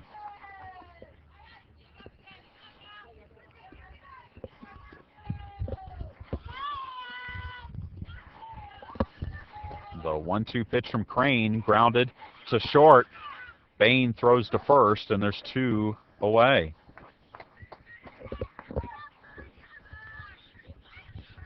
That brings up Amber Hunt.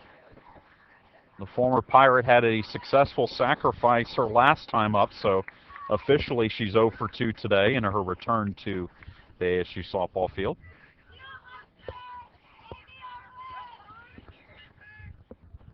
And we're going to get a visit from assistant coach Brittany Walker here to talk things over with Crane. Again, no score. We're in the top of the 8th inning. And Hunt, only 2 home runs this year, but 30 home runs in her career as a Pirate in 3 seasons before transferring to Augusta State. So she's definitely a dangerous hitter. I'm sure the conversation hinging on that fact, as Walker's words of wisdom are delivered to Crane. And Crane will get set to work on Hunt.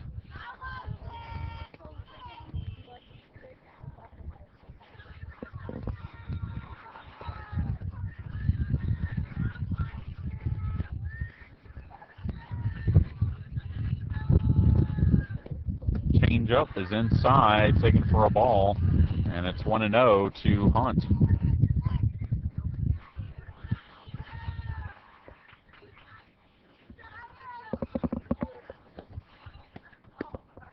And the next pitch is low, so it's now 2-0 to the Jaguars' first baseman.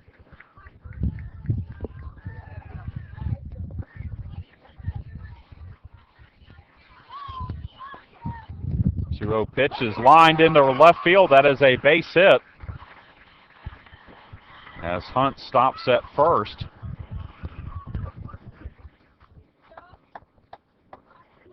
And the Jaguars have a 2-out base runner for the catcher, Ashley Roberts. Roberts was caught looking her last time up. She's 0 for 3 today.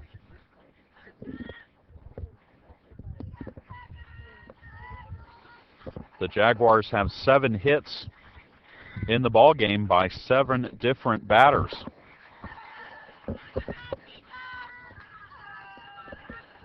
Crane's first pitch to Roberts is grounded to short. Bain will flip to second, and that retires the side.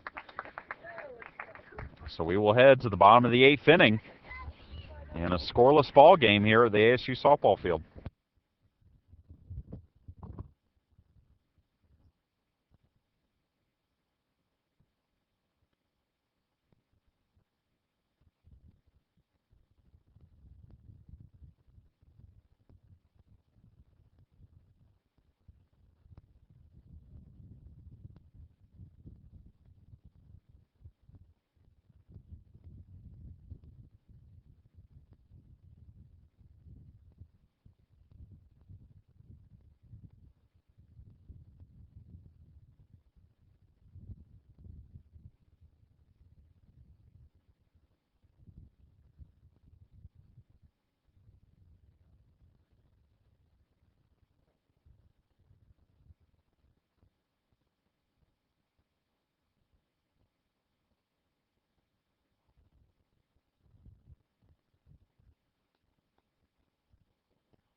Bottom of the 8th inning here in Savannah. ASU and Augusta State, first of 2 games here in Peach Bowl Conference softball action, and the Pirates have Sam Floyd, Natalie Vogler, and Ashley Bain to face Kimberly Kennedy.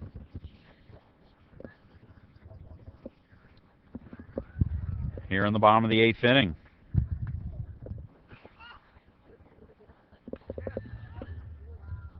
Floyd has been on base twice today for the Pirates. Last time up, drew a walk. First pitch to her is a strike, and it's 0-1.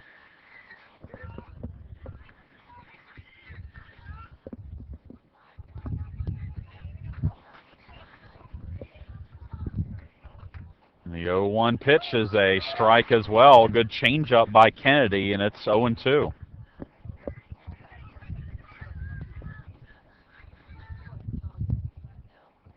Kennedy's done well since she's come in relief of Ben and Haley and has really gotten ahead of the Pirate hitters early.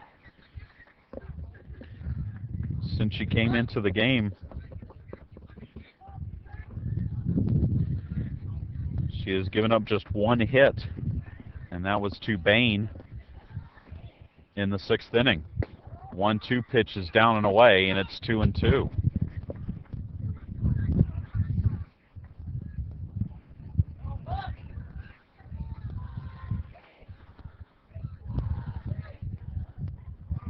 The 2-2 pitch from Kennedy is in the dirt, and it's 3-2. So Floyd got in the hole 0-2, came back, has worked a full count. Kennedy has not walked a batter since coming in. That 3-2 pitch is swung on and missed for strike 3, and first out of the inning. And the second strikeout of the game for Kennedy. Now Natalie Vogler steps in. She was the first batter to face Kennedy, as she was in with 2 on and 2 out and flew out to right field. And the first pitch to her is a strike.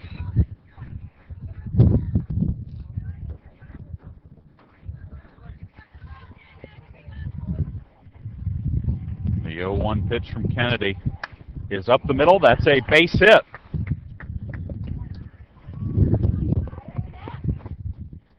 So Natalie Vogler gets on with the single second hit of the ball game for Vogler, and the winning run is on with 1 out for Ashley Bain, who singled her last time up and is 1 for 2 in this game.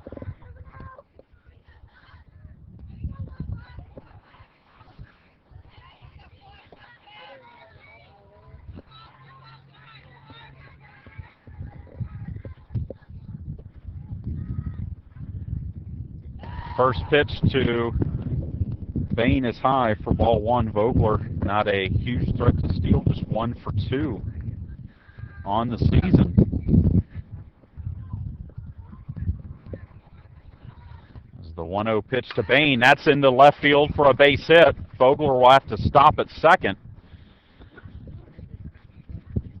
But the winning run now is at second base for Jessica Strong. And we're going to get a visit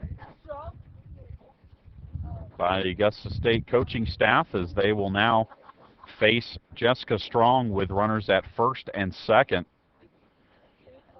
With 1 out, the winning run for the Pirates at second base. Strong is 0 for 1 officially today. She has executed a pair of successful sacrifices. She reached base on 1 of those as the throw was off the mark. But this time Strong will be hitting away, trying to drive home the winning run.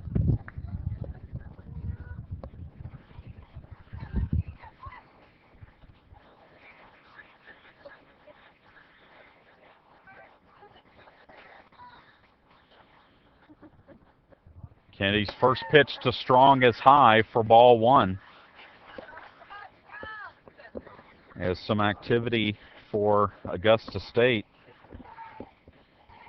as Jennifer Miller starts to warm up. 1-0 pitch to Strong is a strike, and it's 1-1.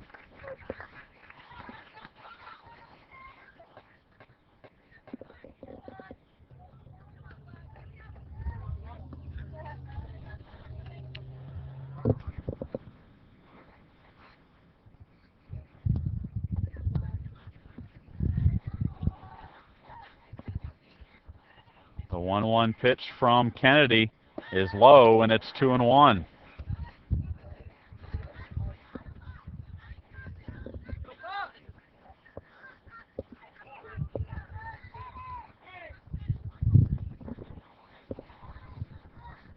Two-one pitch popped up into left field. This should be no trouble for Verbeelen, and Verbeelen makes the catch in foul territory for out number 2. And that brings up the designated player, Tori Richter.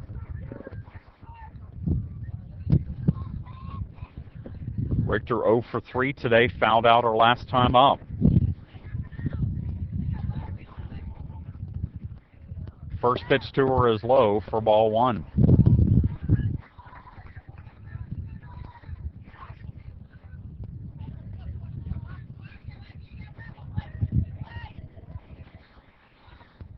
The 1-0 pitch, that's somehow called a strike, and it's 1-1.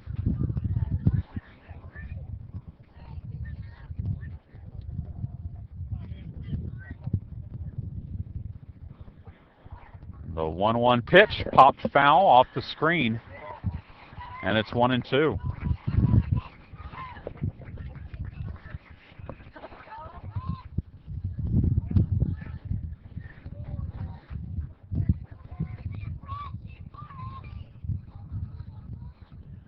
One-two pitch popped up behind us, out of play. 2 on, 2 out. We're in the bottom of the 8th inning of a scoreless contest. Pirates trying to push across the winning run here. It's the first time the Pirates have been involved in a scoreless game this deep. Pirates were in a 1-0 game at USC Aiken as a swing and a miss by Richter ends the inning, and we head to the 9th. Here at the ASU Softball Field, it is 0-0.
Top of the 9th inning here at the ASU Softball Field. It's now the longest game that the Pirates have been involved in this season. Leanne Barber leads things off for the Jaguars against Jackie Crane. Tries to bunt her way on. It's a fair ball, but a great play by Sarah Morris, picking it up and throwing on to the second baseman Vogler covering. And Barber is retired 2-4 for the first out of the inning.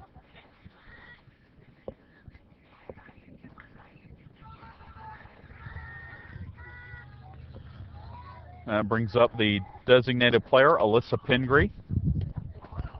First pitch to her from Crane is a strike.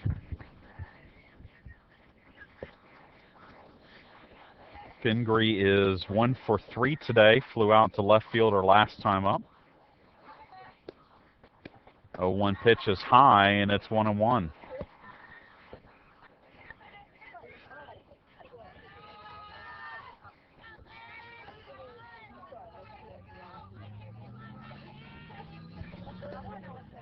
1-1 pitch fouled back to the screen, and it's 1-2.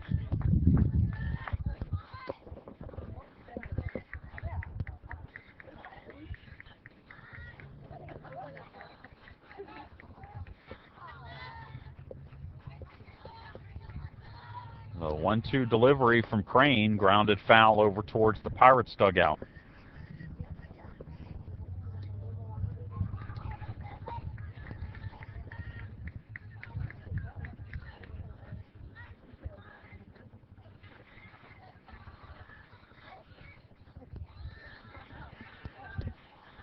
One-two pitch, that's lifted into deep left field on the run, and it's off the fence. Throw into second is not in time. And Pingree has a double. And head coach Ted Evans is going to challenge the call here, because that throw looked like it beat the runner to second, but evidently Pingree slid in underneath the tag, and it gives the Jaguars a runner in scoring position. That's our first extra base hit of the ball game today for either team. And Kayla Hicks scheduled to bat when our discussion is done.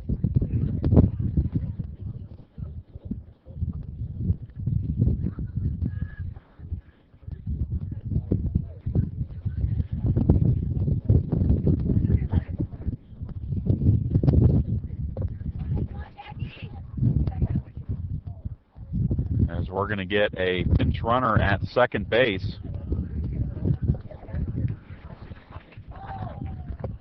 As number 13, Beth Gerlach, is going to run for Pingree.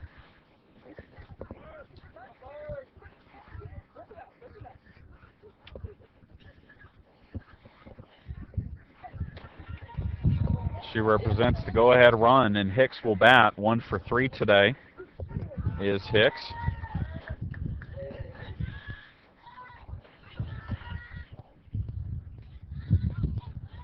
Crane's first pitch to her is popped up. Crane has to wait, throws on to first. It's in time, but moving from second to third is Gerlach. Crane couldn't get to it to try and catch it on the fly, so she had to wait for it to hit the clay. Had enough time to throw out the batter, but now the go-ahead run is at third, though there are now 2 outs in the inning. And the right fielder, Anna Cheeley, is at the plate. She takes a first pitch strike from Crane, and it's 0-1. Well, this is Crane's longest outing of the season. Crane threw 8 innings in the 2-1 win over Columbus State back on March 22nd. There's a pop-up behind us out of play, which makes the count 0-2.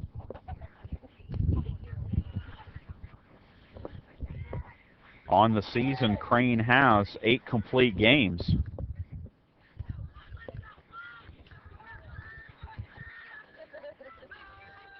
With 5 of those coming in Peach Belt Conference play. 0-2 pitch is high for ball 1.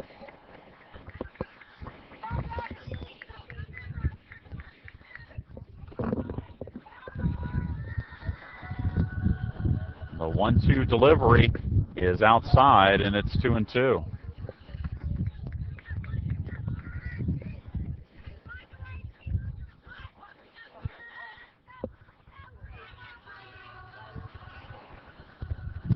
Two-two pitch, lined right back to Crane, and she makes the catch, and that retires the side. So the Jaguars get a double, but cannot convert. We go to the bottom of the 9th inning, scoreless here in Savannah.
Bottom of the ninth inning for Armstrong Atlantic and Augusta State. Bottom third of the order for the Pirates, as Carrie Marsico, Sarah Morris, and Stephanie Mattis scheduled to bat, as the Pirates looking for just a single run against the Jaguars. Marsico looks to pitch inside for ball one.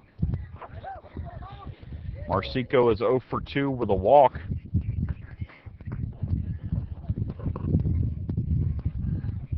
The 1-0 pitch, that's a strike on the inside part of the plate, and it's 1-1.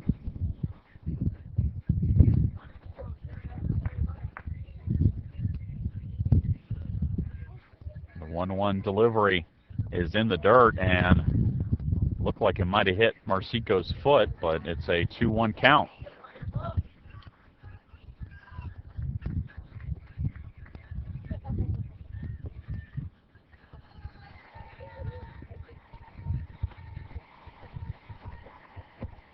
The 2-1 delivery is looped into left, but foul, and it's now 2-2.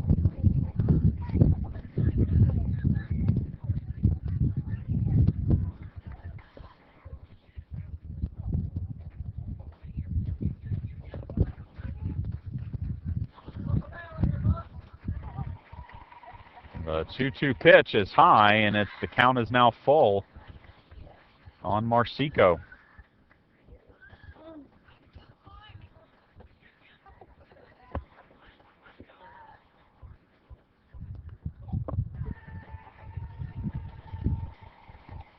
The 3-2 pitch is called strike 3, and that's the first out of the inning. Kennedy, since coming into the game, has now struck out 5 in 3 2/3 innings of work.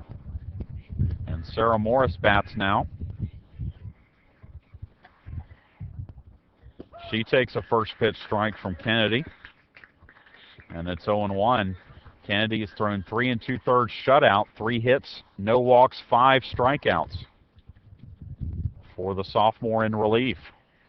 The 0-1 pitch is in the dirt, taken for a ball, and it's 1-1.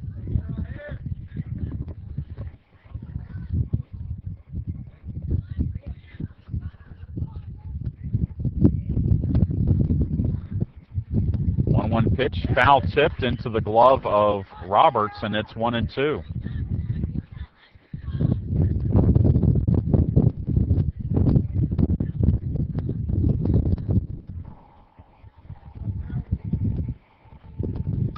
Pitch popped up into right field, and the second baseman heads back, makes the catch. Leanne Barber records the put out, and there's 2 down for Stephanie Mattis.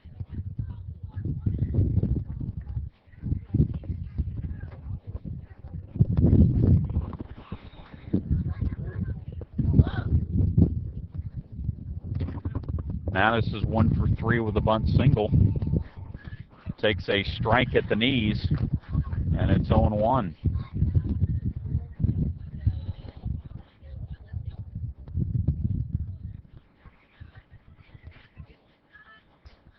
A 0-1 pitch is a strike, and it's 0-2.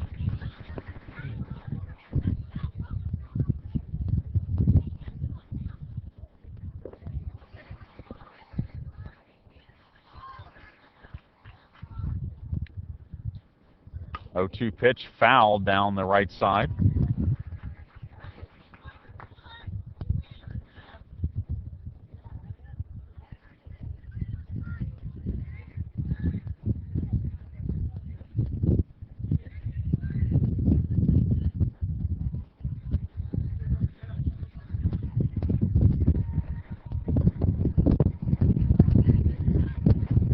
So again, the 0-2 delivery to Mattis, that's outside. It's 1-2.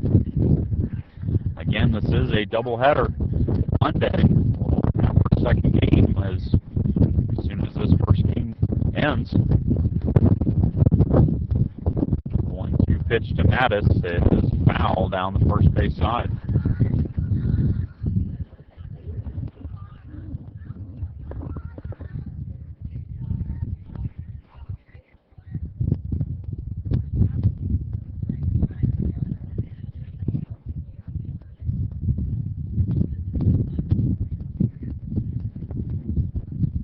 1-2 pitch again to Mattis. That's grounded to third.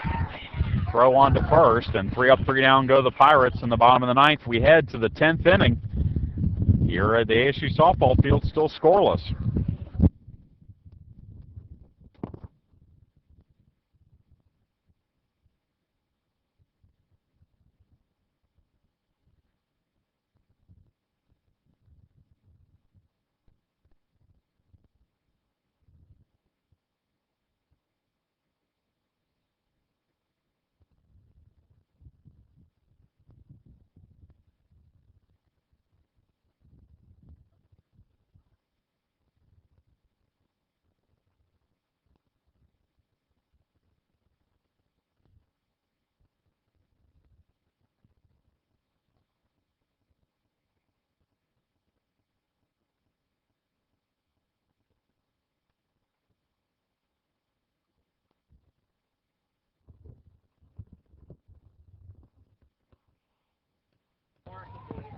Top of the 10th inning here at the ASU softball field.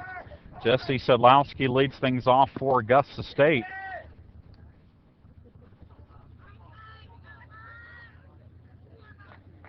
As Jackie Crane continues to throw for the Pirates. Crane's first pitch to Sedlowski is a strike. And it's 0-1.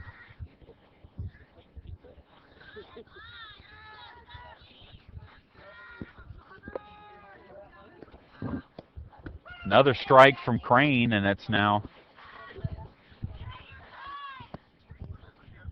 0-2 on Sedlowski, who is 1 for 2 officially today.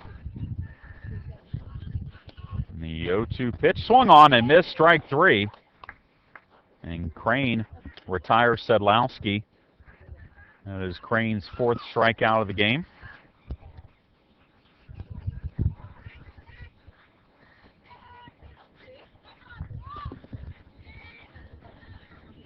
And we go back to the top of the order for Anna Tedder, the shortstop.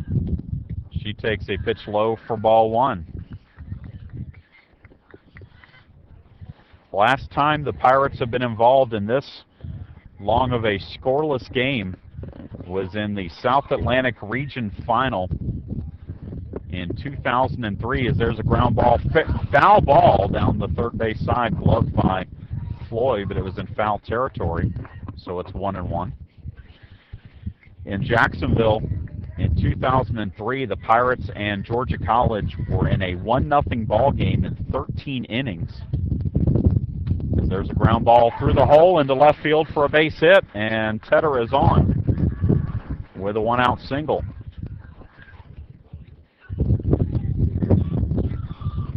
In that game, Delaney Warrion threw all 13 innings for the Pirates in that contest. 4 regional final appearances for Armstrong Atlantic softball.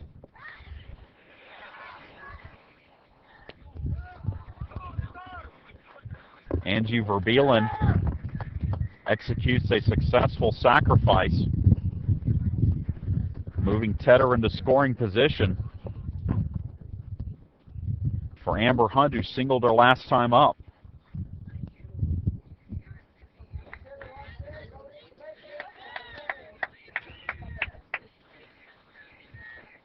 So Hunt steps to the plate, and they're going to intentionally walk Hunt and instead bring up Ashley Roberts, the catcher. So that will give the Pirates an out at every infield position.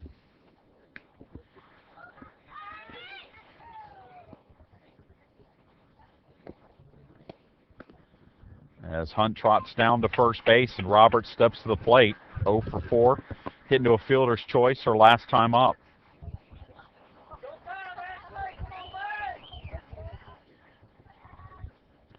Two on, 2 out. We are in the top of the 10th inning here at the ASU softball field.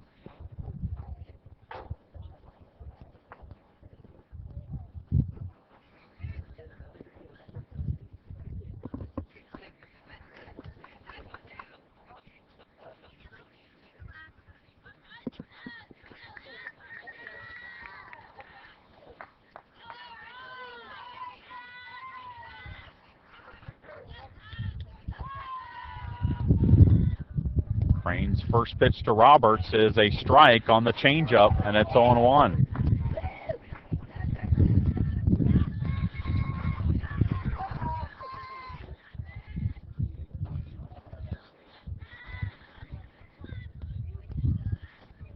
A 1 pitch, grounded foul down the third base side, and Crane gets ahead of Roberts here 0-2.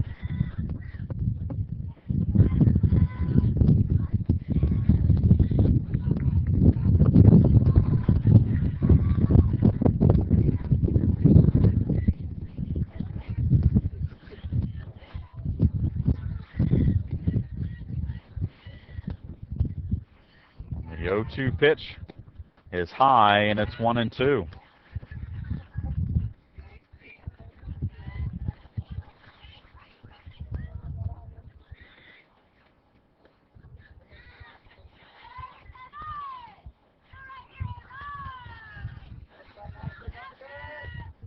One-two pitch popped out behind us, out of play.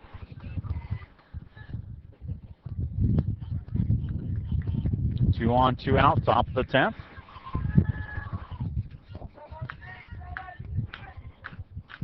Ashley Roberts, the catcher for the Jaguars, at the plate.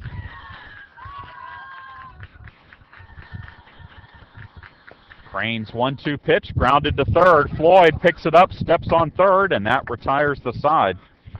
We head to the bottom of the 10th here at the ASU softball field, still scoreless between the Pirates and the Jaguars.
We head to the bottom of the 10th inning, top of the order for the Pirates. Looking for just one, Aaron Billingsley, Sam Floyd, Natalie Vogler to face reliever Kimberly Kennedy, who is now thrown.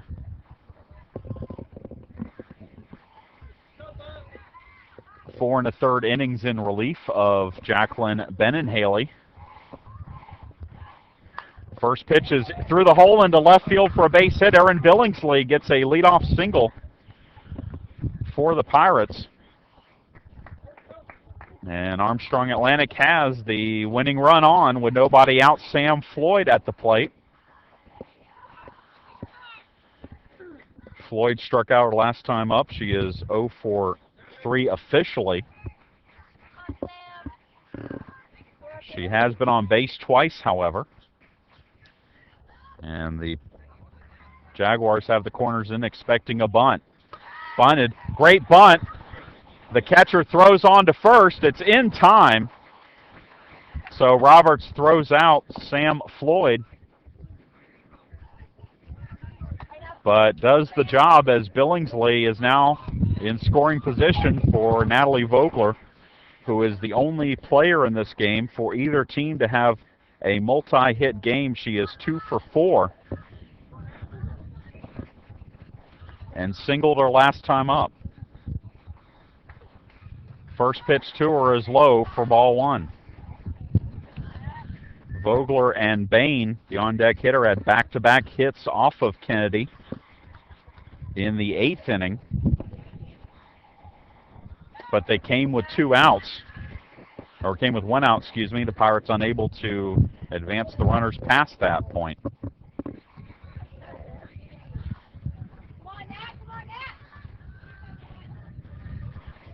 The 2-0 pitch to Vogler is lifted into center field and is caught by Sedlowski. It was hit hard, but it was right at Sedlowski. So there's 2 down now for Ashley Bain.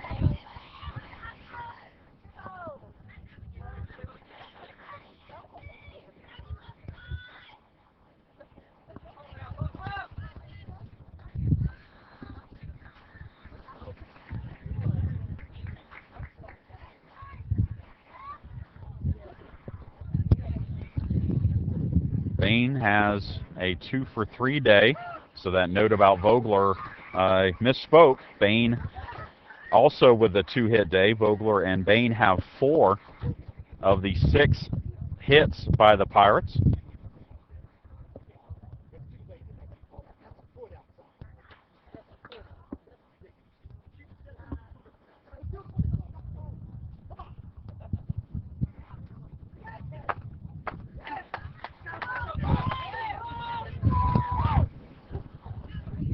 Aaron Billingsley sits at second base. There are 2 out in the inning. And Ashley Bain bats with a 0-1 count. And there's a ground ball to third. Hicks throws to first, and that is it. For the 10th, we head to the 11th inning. We are still scoreless here at the ASU softball field.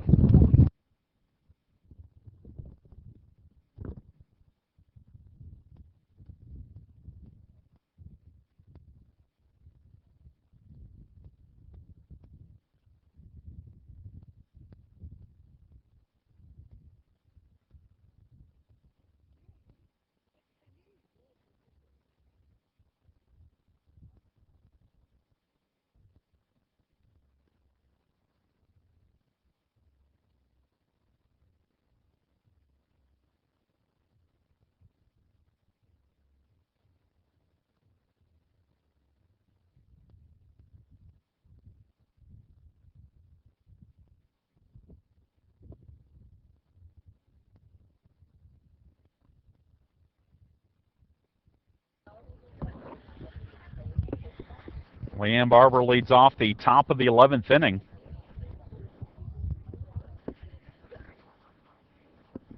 For Augusta State.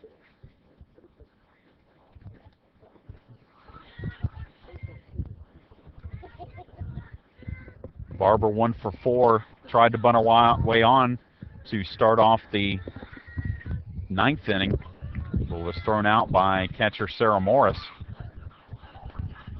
First pitch to her is grounded back to the pitcher Crane. She'll throw to first, and there's 1 down.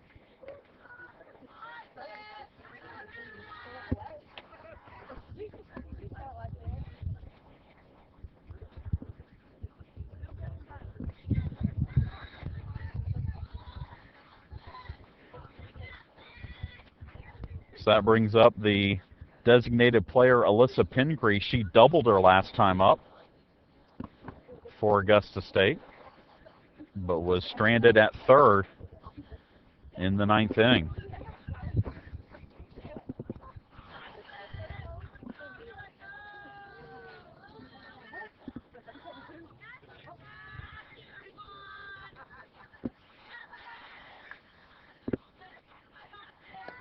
First pitch to her is popped up. Sarah Morris in foul territory makes the catch, and quickly 2 down for the Jaguars here in the 11th. And that brings up the third baseman, Kayla Hicks.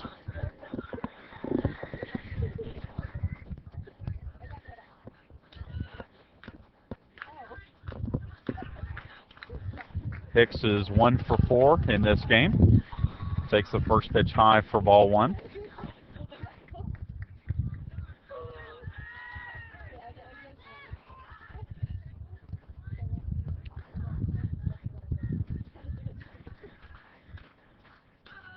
The 1-0 pitch from Crane is a strike, and it's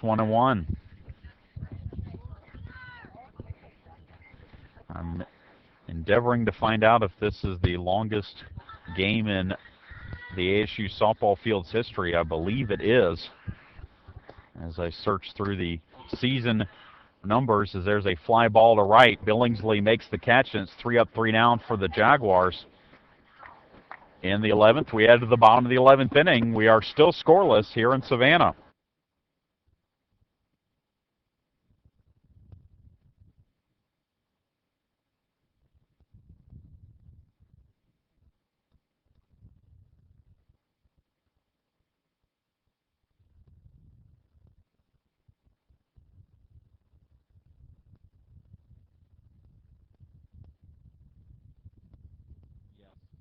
Yes. I'll let you know ahead of time next time.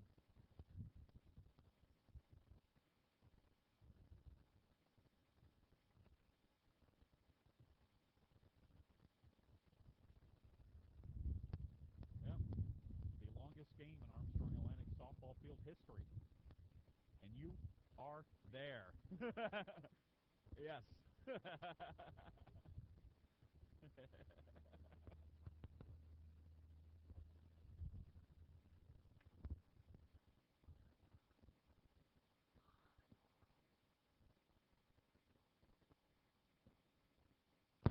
Jessica Strong leads off the bottom of the 11th inning in the longest game in ASU softball field history.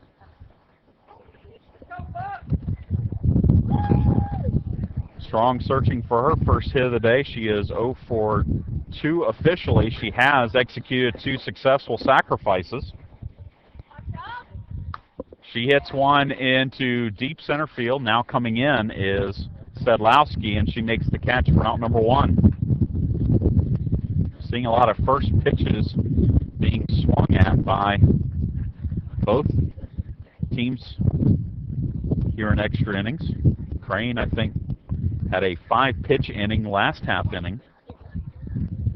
And here Kennedy gets a first pitch out of Strong. Now Tori Richter is at the plate.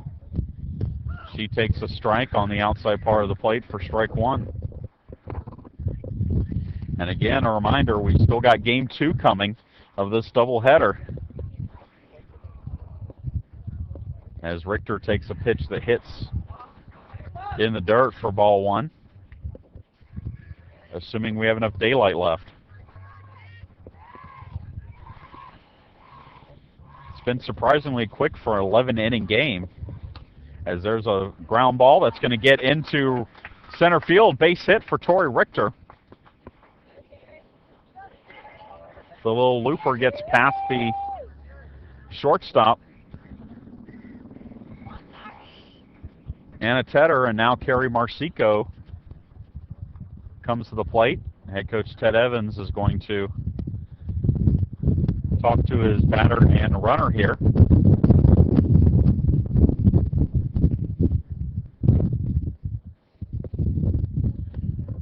Richter with good speed, but has not attempted a stolen base. Or I'm sorry, she is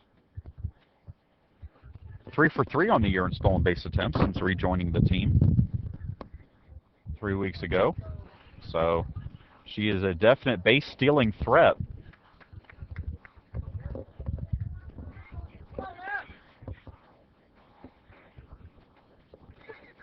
As Marsico digs in. The first pitch, swung on a miss, throw down to second is in plenty of time, and Richter is out trying to steal. That's the second base runner cut down by Roberts, and there are now 2 down in the 11th.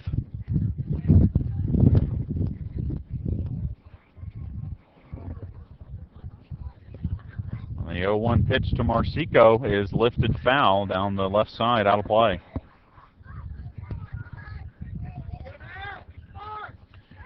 Roberts came into the game having thrown out 8 of 30 potential base stealers, but she's 2 for 2 in this contest. The 0-2 pitch to Marsico is fouled down the right side, out of play.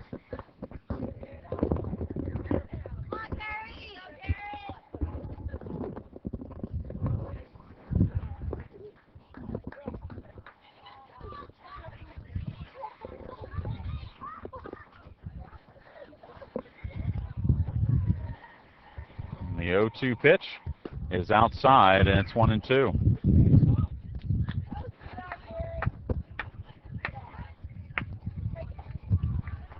No runs, 9 hits, 2 errors for Augusta State. No runs, 7 hits, 1 error for Armstrong Atlantic. Pitch is high, and it's 2-2. Both teams have now stranded 10 runners on base in this game.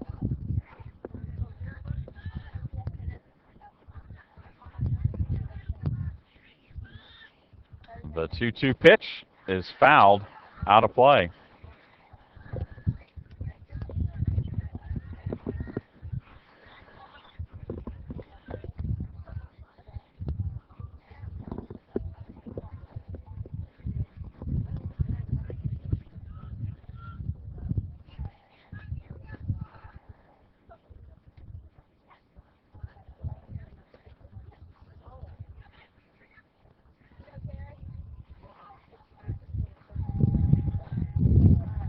So the 2-2 pitch from Kennedy is low, and it's 3-2.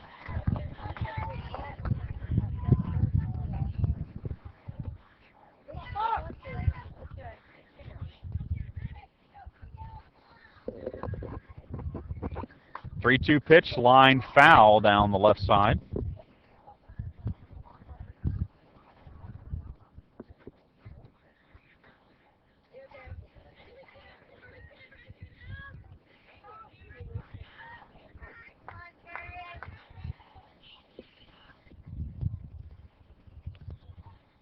So again, the 3-2 pitch is called strike 3, and that retires the side. We head to the 12th, still scoreless.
Leading off the 12th inning, first pitch swing, Anna Chile hits a line drive to right field, but Aaron Billingsley throws her out at first, so the old 9-3 putout, and that's the first out of the inning. As there's a ground ball to short, off the bat of Sedlowski. Ashley Bain up with it, throws over to first, and there's 2 away. 2 pitches, 2 outs for Jackie Crane here in the 12th. And we head back to the top of the order for Anna Tedder, who is 1 for 4 officially in this contest. Singled her last time up. Made it to second. Well, was stranded. She hits a ground ball foul down the third base side for strike 1.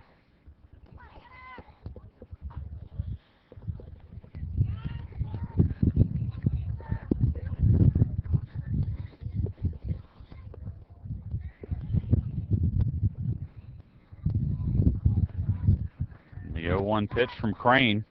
It's grounded through the hole. That's into left field for a base hit. And Tedder has hits in back-to-back at-bats. 10 hits in the contest for the Jaguars. And with 2 down, Angie Verbeelen comes to the plate. She executed a successful sacrifice her last time up. She is 0 for 3 officially. Takes a strike on the outside part of the plate from Crane. And it's 0-1. 12th inning and a scoreless contest. Ground ball to short. Bain will flip it to second, and that retires the side. We head to the bottom of the 12th. We are still scoreless in Savannah.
Sarah Morris leads off the bottom of the 12th inning for Armstrong Atlantic State.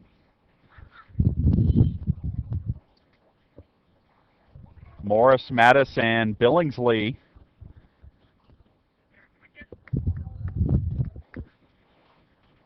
here in the 12th inning. Pirates' longest game in ASU softball field history for Augusta State. It's their 3rd game this season of 12 or more innings. Morris is 0 for 4. Hits a line drive into left field. That is a base hit. And for the second time in extra innings, the Pirates have the leadoff runner on, as Stephanie Mattis will step to the plate, most likely to bunt here and try and move Morris into scoring position. Mattis has a bunt base hit today, as she is 1 for 4. Her bunt is right in front of first base. The first baseman, Hunt, will flip to Weber covering, so there's now 1 down, but a runner in scoring position for Billingsley, who singled her last time up.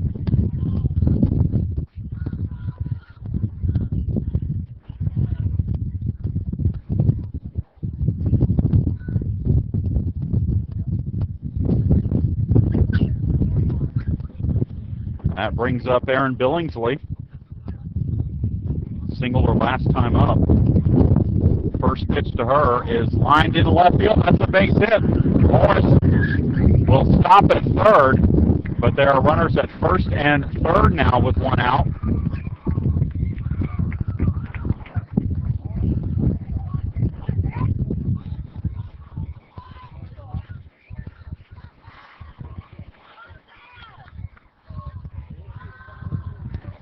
And now Sam Floyd is at the plate.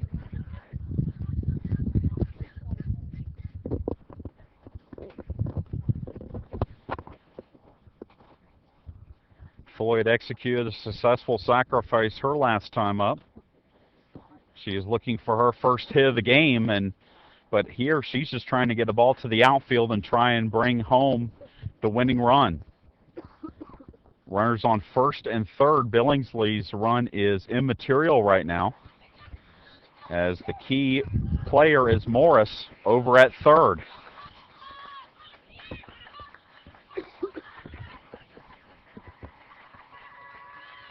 Kennedy's first pitch to Floyd is grounded to short. They'll go to first. Floyd is out. Billingsley moves to second, but there are now 2 down in the inning. as Natalie Vogler comes to the plate.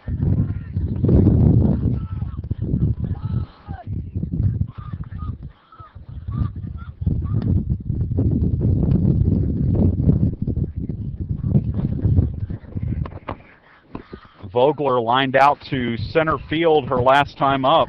She has a 2-hit game. And the first pitch to her is down and away for ball 1. Sarah Morris on at third. Erin Billingsley on at second. The 1-0 pitch to Natalie Vogler is popped up behind the bag at first. Hunt makes the catch, and we head to the 13th inning in a scoreless ball game.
Amber Hunt leads off the top of the 13th inning after making a fine defensive play,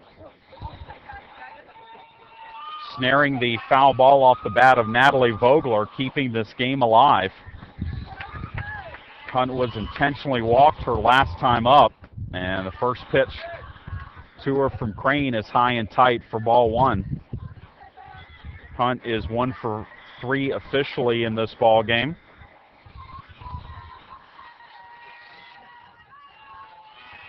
As this is now tied Armstrong Atlantic's longest game in school history. Floyd with a throw over to first on the ground ball off the bat of Hunt, and there's 1 down.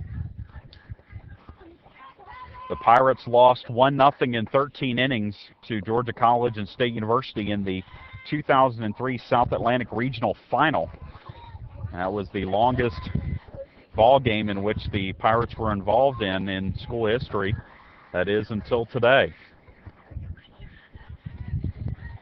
Ashley Roberts, the catcher, steps to the plate.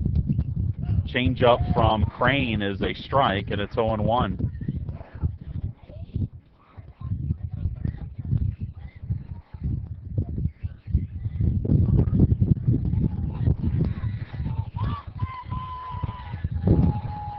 The 0-1 pitch from Crane, grounded foul down the third base side. It's 0-2.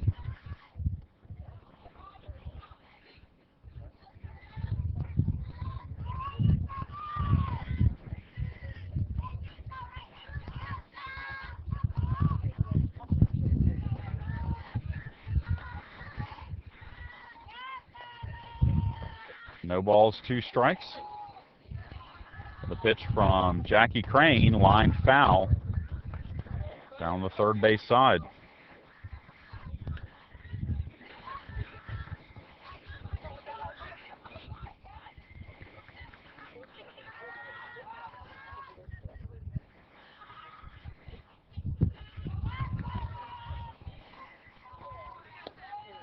Oh, 2 pitch well outside, taken for a ball. So it's 1-2.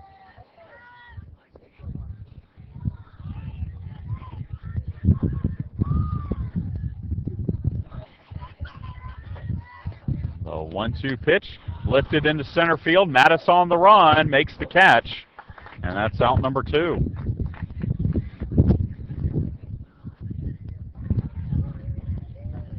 That brings up the second baseman, Leanne Barber. Barber is 1 for 5 in this game, grounded back to the pitcher. last time up.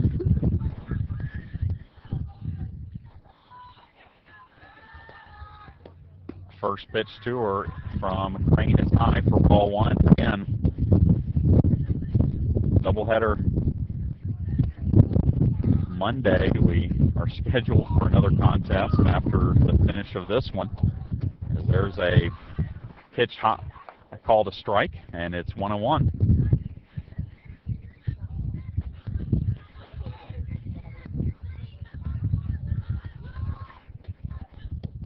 And that pitch is low, and it's 2-1. No lights out here at the ASU softball field, so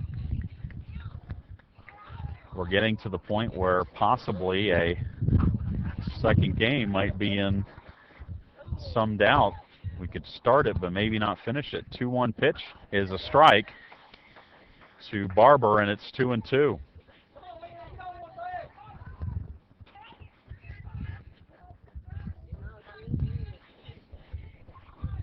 The 2-2 pitch from Crane, grounded to second. Vogler will flip to first, and 3 up, 3 down. Go the Jaguars. We go to the bottom of the 13th.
Bottom of the 13th here at the ASU softball field. Ashley Bain to lead things off for the Pirates. She'll be followed by Jessica Strong and Tori Richter. As the Pirates have had runners on, they had first and third with 1 out last inning, but could not bring home that crucial 1 run. Line drive, or ground ball, I should say, to short.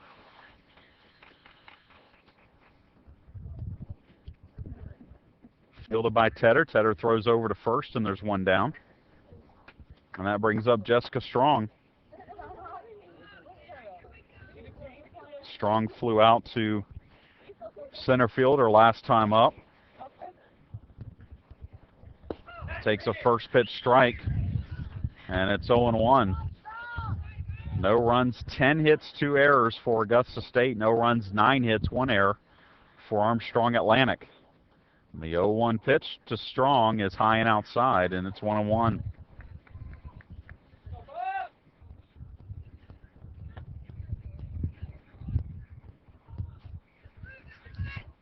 And the 1-1 pitch from Kennedy is low and in the dirt, and it's 2-1. Crane has gone the distance for the Pirates. Kennedy came in the 5th inning, and she is now almost thrown a complete game for the Jaguars. Big swing and a miss by Strong, and it's now 2-2 on the Pirates' left fielder.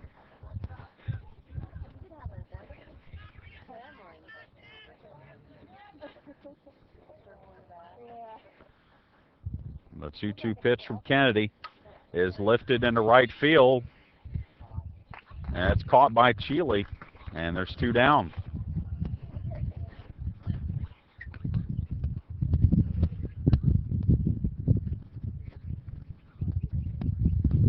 That brings up Tori Richter, who singled in her last at-bat. 1 for 5 in this game.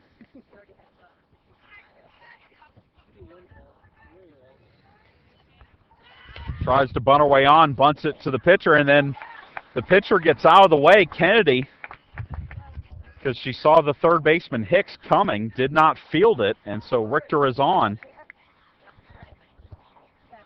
for Marsico. So a single by Richter gives the Pirates a 2-out base runner. The last time the Pirates had Richter on, they tried to steal second as Marsico fouls off the first pitch, but Richter was thrown out trying to steal.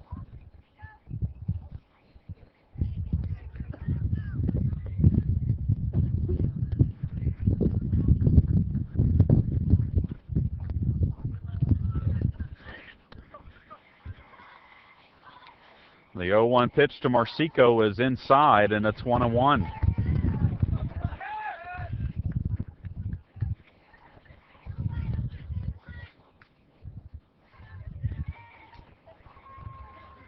The 1-1 pitch to Marsico is in the dirt, taken for a ball, and it's 2-1.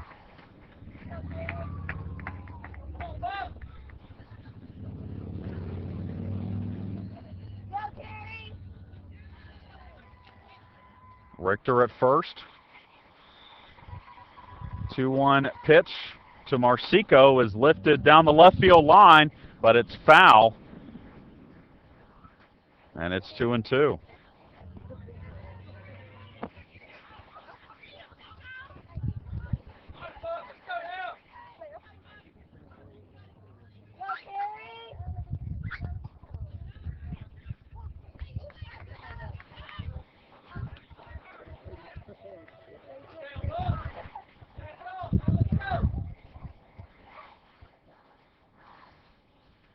Two-two count on Marsico. The pitch from Kennedy is lined to center field, and that's going to be in for a base hit. Richter will stop at second, but Marsico gets a single to center field.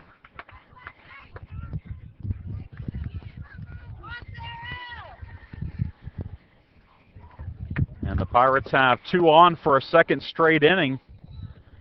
And Sarah Morris at the plate.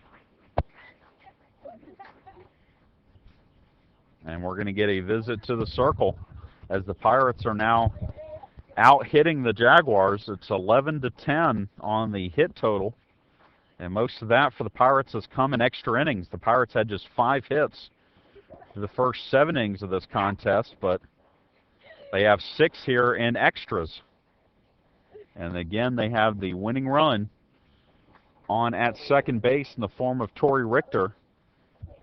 Carrie Marsico is on at first. And Sarah Morris is at the plate. Morris singled her last time up.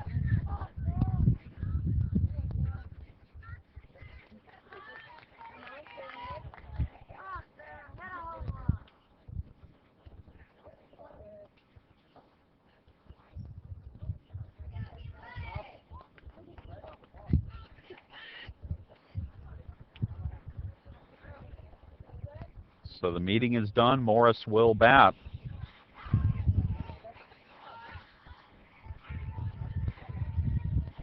With the runners at first and second and 2 out. The pitch from Kennedy is lined into deep right field. That one is up against the fence, and the Pirates are going to win 1-0 in 13 innings on Sarah Morris's double to left field with 2 outs. And we will break away for a few minutes and come back with the second game of our doubleheader as Armstrong Atlantic State takes game 1, 1-0 in 13 innings, matching the longest game in Armstrong Atlantic State University softball history.